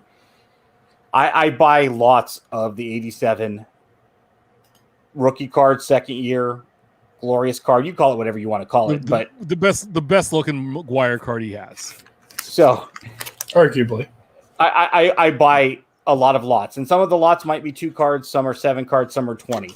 So within the last 2 weeks, I've bought a 20 card lot a 25 card lot for $25 shipped. Okay. It was $20 plus 4 something plus tax, right? So $25. So that's $1 a piece. I think it actually averaged out to 96 cents each. That's awesome. I bought another lot of 12 that averaged 85 cents a piece. Okay. So let's just round up and say these are dollar cards. That's what the market was before the documentary dropped last year. Okay. So I've bought these, probably 40 to 50 of these over the course of a couple of different lots at an average of $1 within the last 2 weeks. There is one that recently sold for 6 cards. Right now, it's going for $11 or $2 a card. And we're talking shipped. Okay. And there's still time on it. Another one sold for 25 cards, sold for $55. And right now there's a 20 card lot, I believe, on eBay with 2 days left, and it's already at $33. So my question is what the hell's going on? Nothing has happened. McGuire did not die. He did not make the Hall of Fame. He did not have a documentary release. Nothing that we could look at and go, well, there's your qualifier. That's what happened. That's why his prices are on the rise. But from the time I bought these for 85 cents to 96 cents on average, in less than 10 days, they've jumped and now are averaging $2 to $2.50 each. And my question is rhetorical. Oh, yeah, that's absolutely what's going on. I don't know if it's just 2 or 3 buyers that are out there bidding each other up. Cook group. Is it Cook group, Discord group out there talking it up? You know, is it Jeff Wilson, who we talked shit about last week, got his, that's what it is. I solved it. He got his cronies out there because I was talking junk about him to bid up all of my auctions to make me overpay, but I'm smarter. I'm not going to do it. But I'm just curious. That card's been $1 for 30 years. Well, no, I mean, you take out 87 through like 89, 90, and then the time of the home run chase in 98. Yeah. So pretty much I would say since the mid 2000s. So like the last, say like almost 20 years, that's $1 card. Yeah. He retired in 2001. So I'm sure the market cooled 17 years ago, with the exception of last year's it's been jump. At least $1 card for the last 18 years. It's old enough to vote. But yeah, and my question is, if anybody's out there and you're seeing something with a similar player in a similar range, you know, that junk wax era, seeing such a drastic jump on raw card lots, literally within the 7. Dude. Yeah, I'd love to know if this is isolated to him, because it wouldn't surprise me if now that I think about it, if Jeff Wilson got his boys on me on this card, but or if it's other stuff, because it'd be really interesting to be able to look at the analytics of those cards as well. Yeah, I think it's somebody playing around with the market, or just Dub's TikTok video. It is. Damn it, Dub. The man's opening a pack of Cello a day of 87 tops, and it's a good little TikTok watch.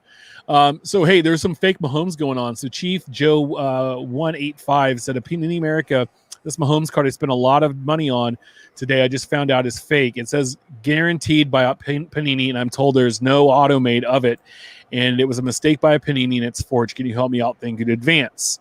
He sent a follow-up tweet saying, "I know the dealer from many shows. I do not know his name. He said he bought it earlier today, and I believe him because I did not see it at the earlier at the show.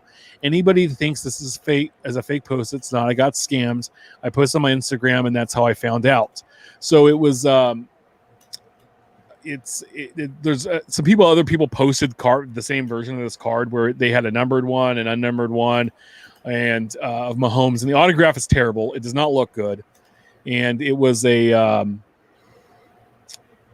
illusionist card. It looks like an acetate card. It's a really nice looking card, and it does on the back have the printed Panini thing on there. And Wax Static 13 said that year it was illusionist had that printed on the back by mistake. They were not autoed. I'm sorry, man. I hope you paid goods and services, whatever. So he didn't.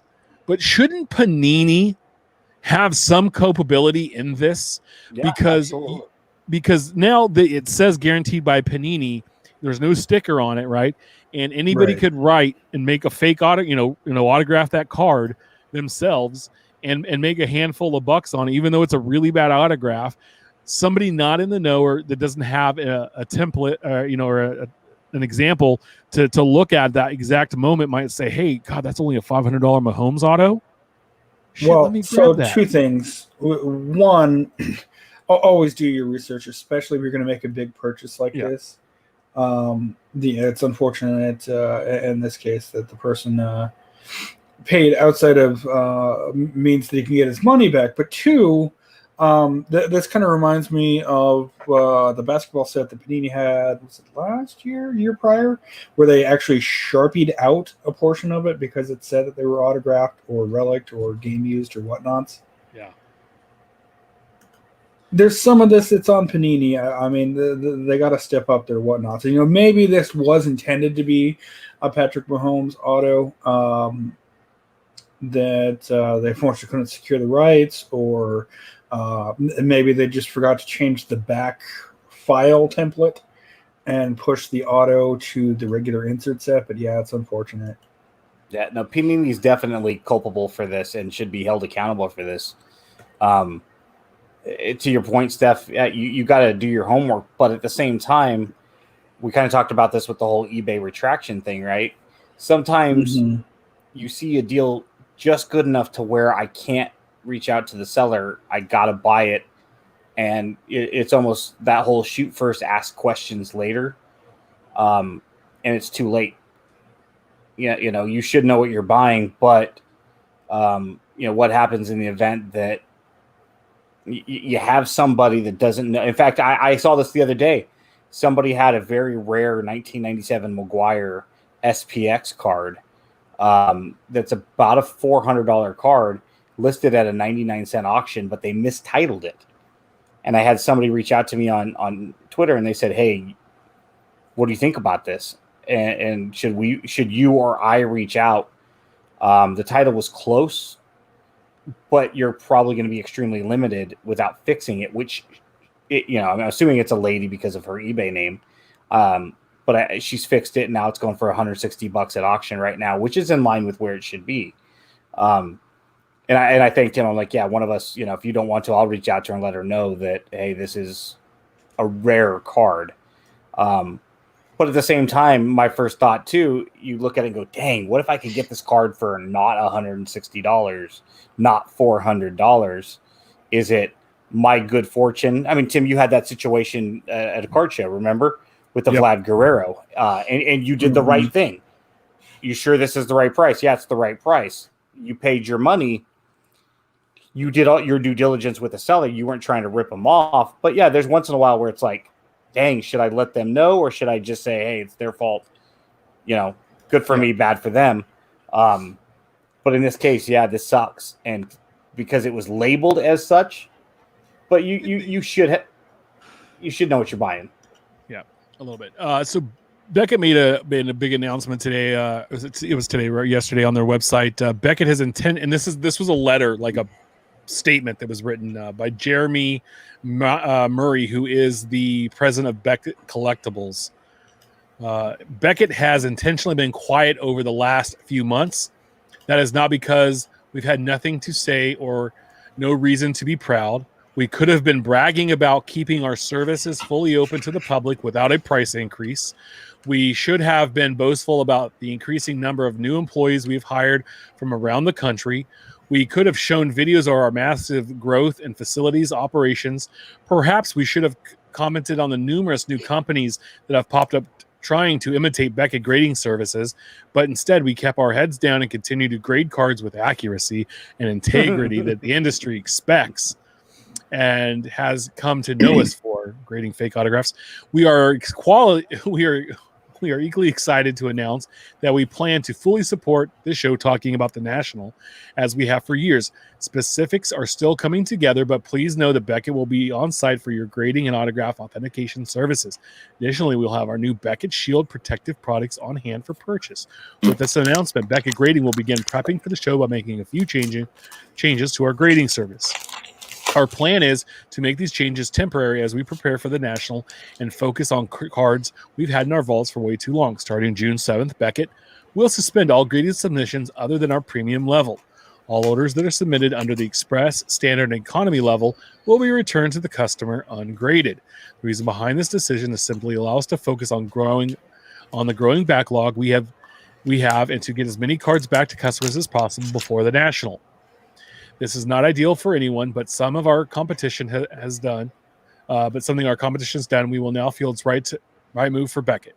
Again, this is going to be temporary and something we believe will improve our availability for the remainder of 2021 and 2022.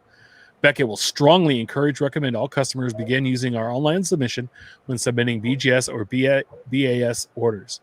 Using this platform will create a much more efficient submission process. Confirmations, updates, and moving cards through the system will also be provided in the shortened timeline. So, first of all, I give them 1,000% credit for saying, listen, we want to get you all of your cards back before the National. We've been overwhelmed. This is the best way we know how to do this. We're going to shut everything down, get everything that's in our vaults out as much as we can, and I think that's awesome. I think it's kind of snarky and jackassy the way they started. Jackassy, is that a word? I don't know. The way they started this out, we could have said we did this, or we could have said we did this, whatever, right? Okay, it's snarky. It's like, hey, it's a kind of like an FU to your competitors or whatever, right? Mm-hmm. But also, too, you guys are the ones that have put, you've created facsimile autos, so you had some legitimacy issues, with your grading. I mean, slabs falling apart, that kind of stuff, whatever. So, and as I mentioned, the Beckett Shield, in this case, backwards, resealable graded card sleeves by Beckett Shield, 100 graded card sleeves, $2.99, not a bad price.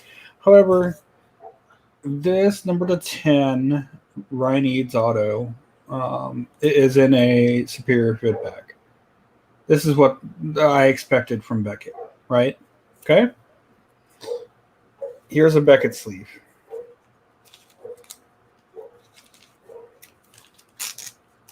As the narrator says, and now we watch Stefan put in the Beckett sleeve. It fit inside with plenty and there's still of space. Some meat. Yeah. Like you would think if anyone knows Beckett's sizing for a graded card, it would be Beckett. Yeah. Yeah. That's sad.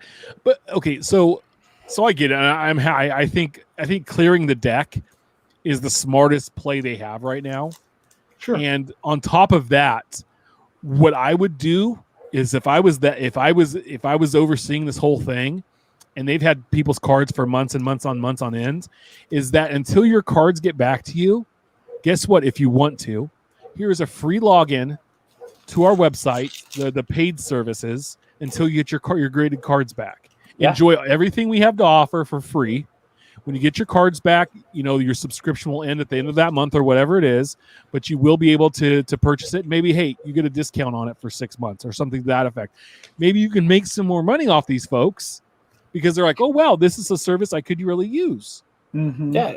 Well, But I think, and it's like, so maybe that, but whatever. Clear the decks, start fresh. I get it. But you don't have to come off as such a jackass in the beginning of the statement, by putting down your competitors or people that are trying to come out to compete with you. Because guess what? PSA was grading cards before you started grading cards.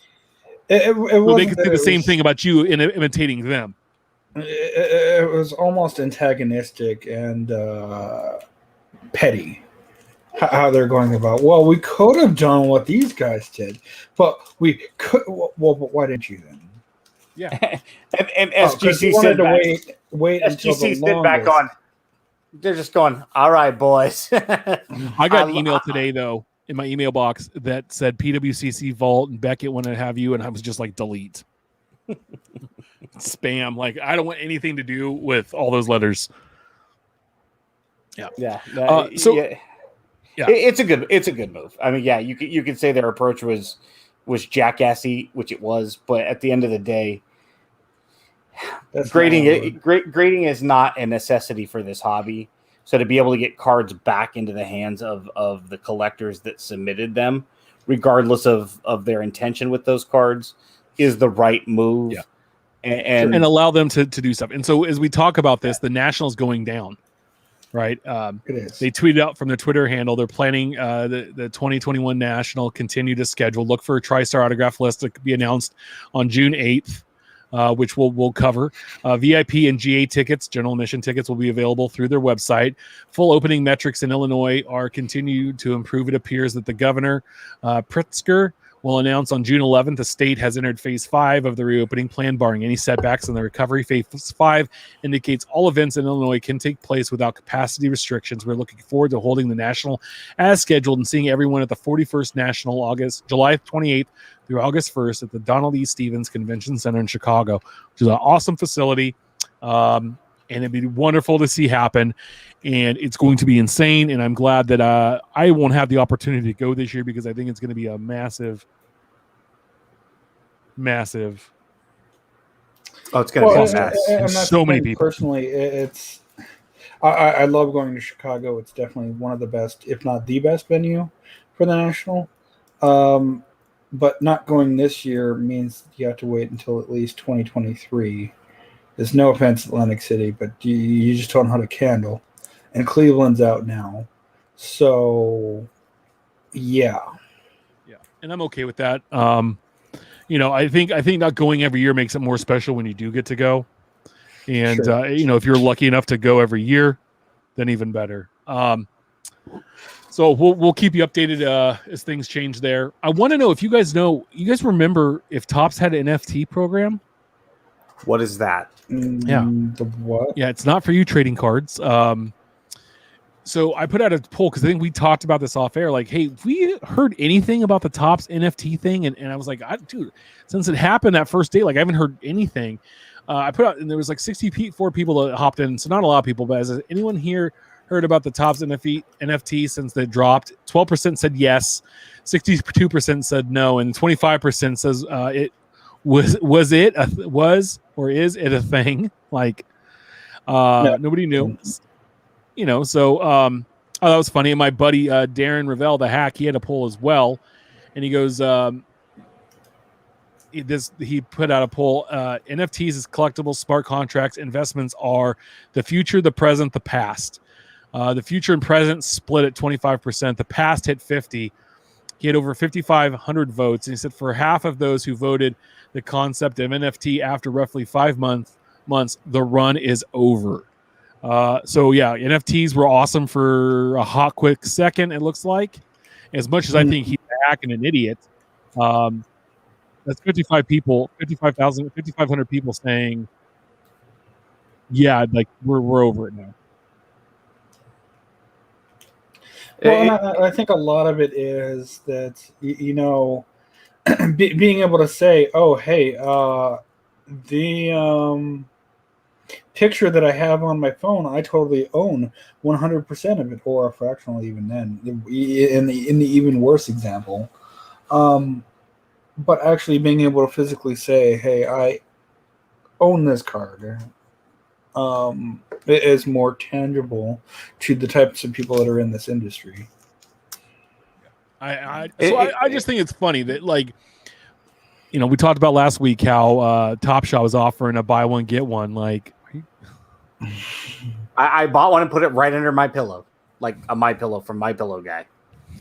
But you can say what you want about Ravel. He is a financial guy. You could talk about his credibility. I would imagine out of those 5,500 votes, a good percentage of them probably follow him because they're also analytical people, at least enjoy the finance side of sports. So I think it's a good reflection of the mindset of NFTs in general. The fact that 75% it was 50% that said the past and 25 said the present. No, 50 said the past. The past. 25% said the 25% future, the and present. 25 said present. Yeah. So you have 75% of the respondents that basically said right now it's either currently happening or we're looking in the rearview mirror. And only 25% were forward thinking, saying it's still got legs to it. So I think 75% of the respondents is a good, and it's 5,500 people, so it's not a small sample size, in my opinion. Yep. That kind of agree, saying it's a for right now, or it was a for then, but it's not for tomorrow. Right. Yeah, and let us know. Let us know. We'll reach out to Darren Ravel if you want to see if maybe he'll come on about the cards moving forward. Maybe we can get him on here, and Tim and he can become best friends. Yeah. No, I'm good. Let's the last thing we want to talk about tonight is our question of the week. We talked about last week the most undervalued major leaguer in the hobby, and this week we want to talk about who the most overvalued major league in the hobby is. And not being that they're not a valuable collectible, they're not a great player, but maybe their prices are a little inflated versus, like, comparatively to who they really are in the sport, right? Sure. So Steph, who's your guy in this this discussion tonight? The Yankees. Well, because last week, the week prior, I said the Rockies that are undervalued. I would say the Yankees, because anytime anyone gets traded immediately, everyone wants their previous rookie cards. It's true. They sign a 16-year-old prospect out of the Dominican Summer League who looks like the guy from the Flintstones that was an alien, Gazoo. And all of a sudden, everyone, they're $30,000 cards. No, they're completely overvalued. That doesn't mean that they're not great cards. I mean, I have a few in my private collection. However, comparative to the rest of the hobby, yeah. What do you think, Ben? Another blanket one would be any Bowman prospect. They haven't done anything. Anybody that hasn't surfaced at the major league level yet and has a ridiculous market. Yeah. So, yeah, I wrote an article for Prospects 1500, and I was talking about players in the A's minor league system that potentially will, if not will have an impact at the major league level this year, right? A guy like James Kaprelian. And somebody responded, what about Robert Poston? And I'm like, well, I said, the article was written about guys that are going to have a 2021 impact. Here's a guy that best case scenario, the A's see or the Royals when we trade him there for Whit Merrifield. His ETA is 2024. And if I want a Robert Poston autograph from Bowman Chrome, I got to spend $300, $400, $500. Come on. I mean, Tim, you got to do the same thing for Bobby Witt. I mean, what have these guys done other than be drafted high? Hey, well, Bobby Witt has 8 home runs. And he had 2. He cut out, I think, or is that me? No, that. My new mic is very sensitive right there at the mute. No, Witt has a pushing buttons. You don't know what they mean. Witt Jr. Witt Jr. has 8 home runs. He had a 2 home run night the other night. So I mean, he's playing well, but he's playing down in Double A. What's his ETA? Is he going to play this year? No, I would say there's a good Probably chance we see him next year. But I would say I would say best case if you're putting money on it, 2023. Okay, so you look at, and I know that we've discussed the whole Joey Bart, Adley Rutschman topics ad nauseum, right? But they're a good example of I've got $100 to spend and I can go buy a Buster Posey, potential Hall of Fame catcher, 3-time World Series champion, rookie of the year, MVP, batting title champion, Gold Glover. Yeah, he's got a really good All-star resume. He's either a Hall of Famer or he's just not quite Harold Baines. And but if you could pick up an autograph of him, and I don't know what his market is, but let's say it's around $100 just for the sake, and Joey Bart's is $500. Why? Why? They're overvalued comparatively speaking. They have literally done nothing, and you're spending hundreds and thousands of dollars when you could spend that same money and get bona fide. He's an Hall of all-time. Famers. Yeah, even if Posey doesn't make the Hall of Fame, he is an all-time Giant great. He will go down as one of the most loved San Francisco Giants of all time, and I'm talking third best catcher in the 2000s, 2010s. You have Willie Mays, right? You have Stretch. Sure. You have Stretch. You have Willie McCovey. You have Bonds. You have Posey. Like, you pick and choose who you want there, and you don't have to like Bonds. But there's a lot. If you're a San Francisco Giants fan, there's a lot of fans that love Bonds, and hey, that's fine. But I'm just saying, top 10 because you put Marichal, you put Will Clark, you put. I think he even put. Yeah, I think you put Clark, but I don't think he's out of the top 5. I really don't. No, I think he and Clark round out the top 5. It's crazy to me, like the prospect prices, and you bring up Rutschman. It's like, is he the next Matt Wieters, right? Matt Wieters. We all loved him, and it's always like, if you're collecting catchers after the year 2000, right? You're going Yachty, you're going Posey, you're going Mauer, you're going Salvador Perez, and am I missing anybody? Are there any other top flight? That's about it. There another top flight catcher that we're missing that would you put in that same category? Most guys that were good catchers probably moved off the positions. Sure. But let's say you have 2 or 3 more names that you're willing to throw in that same ring, right? Guys that are either Hall of Famers or at least Hall of Good in Perez's case, But these are really good catchers, and I could go buy their autographs for a fraction of what I could get for Rutschman on the day one of his Bowman Chrome release. I could buy all 4 of those guys' autographs and have a tremendous amount of money on the table versus what a first day release Adley Rutschman auto would go for in Bowman Chrome. What would you rather have? Would you rather have a Mauer, Molina, Perez, and Posey auto, all 4 of them, and money left over, or an Adley Rutschman? That dude? And it's no offense to that guy. He hasn't done anything yet, and that's indicative of any Bowman Chrome prospect you want to use as an example. All of them qualify. Well, and that's a perfect example. So I at the Dallas Card Show the other week, I could have bought any number of prospects or graded cards, or autograph this, serial number that, or I could have taken that half of that price and bought a Ted Williams. Well, which do you think I went with? Yeah. Sorry, Alex Kirilloff, I'm not buying your Bowman Chrome Auto for $120. I'll spend $52 for a Teddy. And you have money left over. Indeed. You literally could have bought that card 2.5 times. Mm-hmm. It's. Yeah. So, Tim, what do you got? I mean, you guys hit a lot. You guys covered a lot. Some of the guys that we talked about, I would say whoever the next number 1 pick in the Major League Baseball draft is, instantly.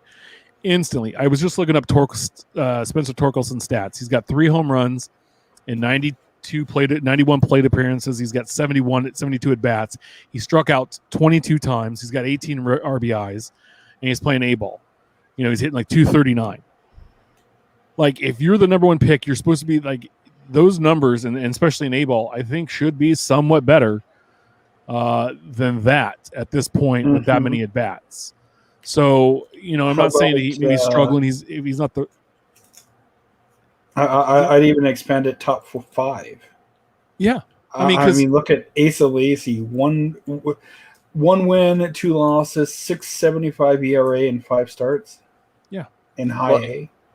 And again, I don't collect pitchers because I'm telling you right now. Wait till they debut. The thing is, the best time to buy if you really want some first Bowman stuff is like 2 or 3 weeks after the guy's debuted and struggled a little bit in the major leagues, because the hype is over his debut. Mm-hmm. That's a good time to sweep up, because I feel like the pinnacle, everybody's like all hyped, and then they debut, and then like, oh, we don't care about the guy anymore. He already debuted. On to the next. Like Jared Kelenic. I mean, he's hitting like 117 right now. He's got 2 homers. He's made a couple of gaffes out in the outfield, which aren't necessarily something you quantify on the stat sheet that people are going to look at, but he's struggling right now. But check this out. The guy Elijah Green, 2022 draft prospect. He's probably going number 1 to Baltimore, Detroit, Pittsburgh, Colorado, whoever's got the number 1 pick. They're saying he's the best outfield prospect since Bryce Harper. If you're one of those teams and that's going to be your guy, Elijah Green, assuming that his trajectory stays the same, I don't even want to know what his bone crumbling. Let's see, Pittsburgh has the number 1 pick this year, I believe, and Texas is picking 2. It'll be next year though, 2022. Oh, okay. Not this June. Oh, I got you. It'll be whoever finishes worst this season. So no, I'm sorry, I misunderstood. I didn't hear the year. I apologize. Yeah, because this year the pitchers are in the top. You got Mark Leiter, his kid, right?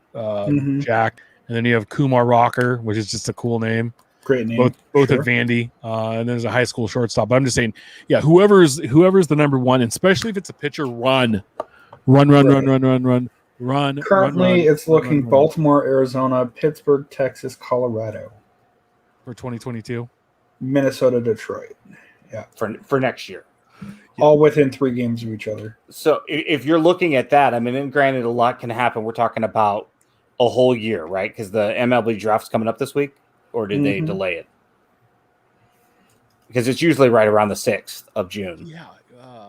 So it should be happening like next week, unless they delayed July. it. But, okay, so it's delayed a month.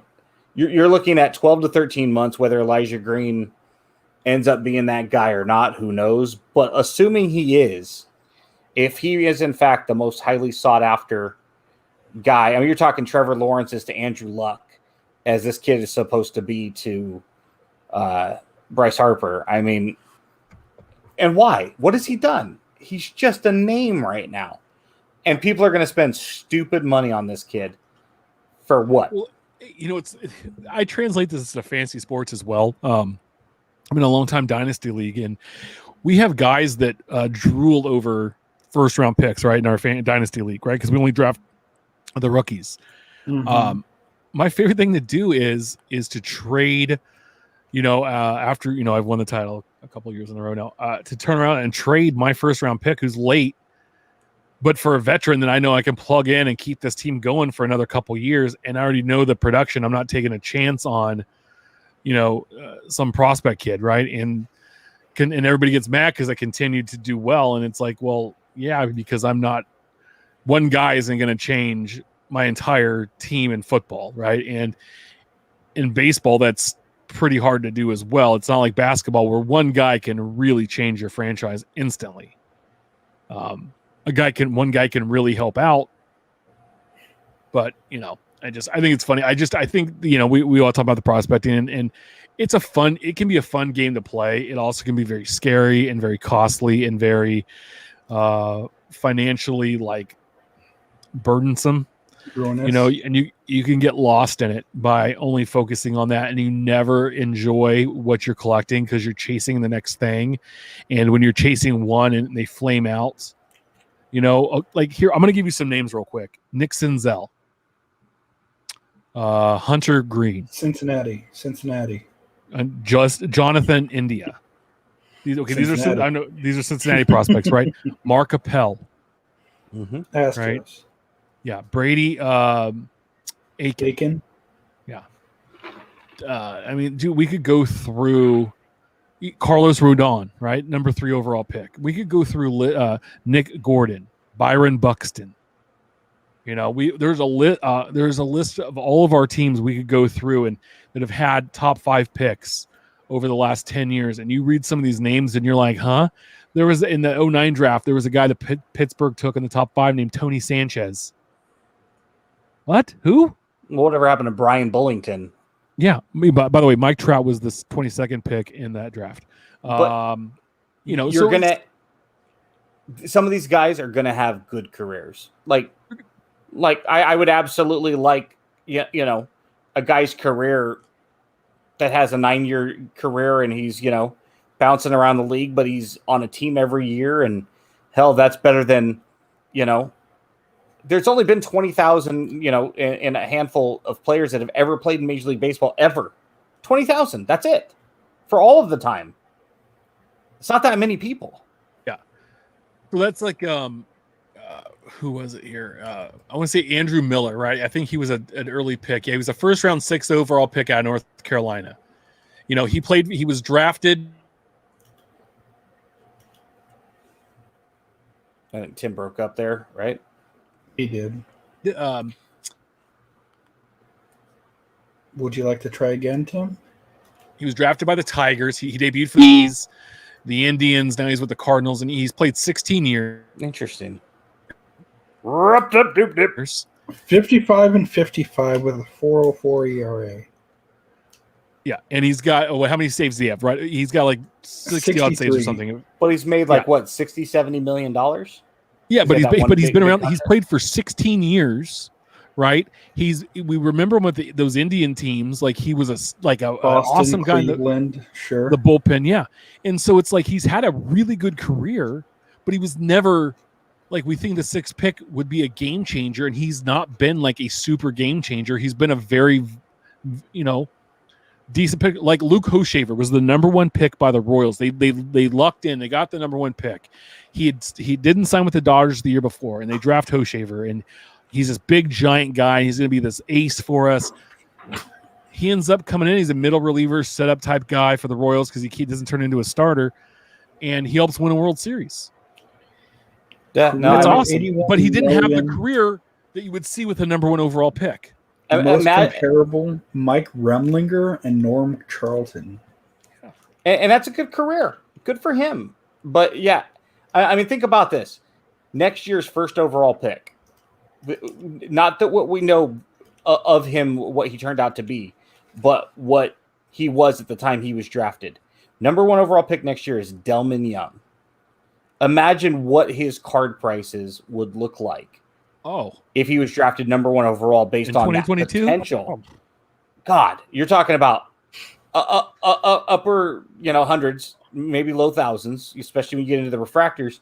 But now we look back and go, okay, I forget what year he's drafted. What was it? 04, I believe.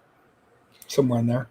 I got it for you. Now that we know what he was, pie in the face. What would you look like if you had spent tons of investment money in Delman Young? What if it was Ken Griffey Jr.? Well, there's that too. You have a legacy of a major leaguer. He had the pedigree, the swing, everything, right? Think what his first Bowman would be in 2022. Did he not qualify in 89 for Rookie of the Year? Because he did not win Rookie of the Year in 89. Yeah, he didn't. I don't think he qualified. Okay, because I was watching the Mariners game the other day, and they're like, yeah, 4 guys, because they've got Kelnick, they got Tremella, they've got Kyle Lewis, they Julio Rodriguez in the wings. They've got all this young talent. I mean, the Mariners offense could be scary in a couple of years if these kids develop correctly. And they're like, yeah, Elvin Dark won one, and a couple of aging, Japanese pitchers that had come over, won some Rookie of the Years at advanced ages. Ichiro had won one, and I'm like, what the hell happened to Ken Griffey Jr. in 89? It's just one of those things that, out of sight, out of mind, just didn't remember. I figured maybe it had something to do with he didn't play enough in 89 to qualify. It was actually Greg Olson of the Baltimore Orioles. There's another name that won it in '89 for the American League. So, Yeah, no, I would have to. I'm trying to look real quick to see if he did qualify or not, and how many games he played. But no, and so, I mean, just think, like, say you knew half of what Griffey was going to do in his career, well, right when he debuted. You had that kind of an insight. Guerrero. I mean, Vlad Guerrero is probably, I would say, is one of the better comparable prospects to Griffey of what potential might have been. I mean, you could argue Tatis. 89, Griffey would have been eligible because that was he debuted then in 89. He finished third in the ballot. Yeah. Interesting. Yeah, he debuted April 3rd, 1989. But back in the day, if it was today's rules, he wouldn't have debuted till like July. So that extra year. Somewhere Chris Bryant is rolling over in his grave. Yeah. So. When did he wear? That just seems wrong. No, I just,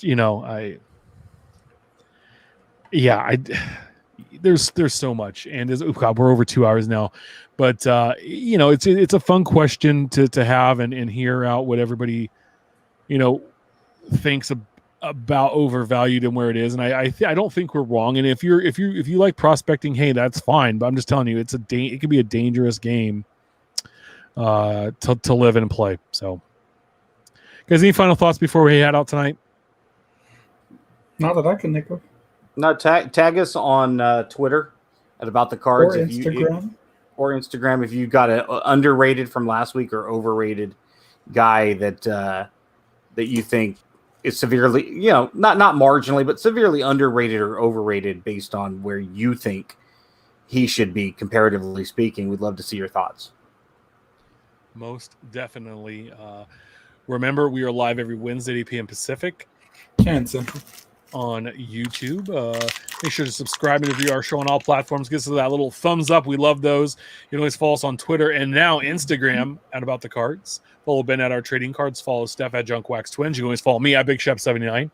Please share your hobby stories, great pulls, and send your questions our way. Keep collecting. We'll see you all next week.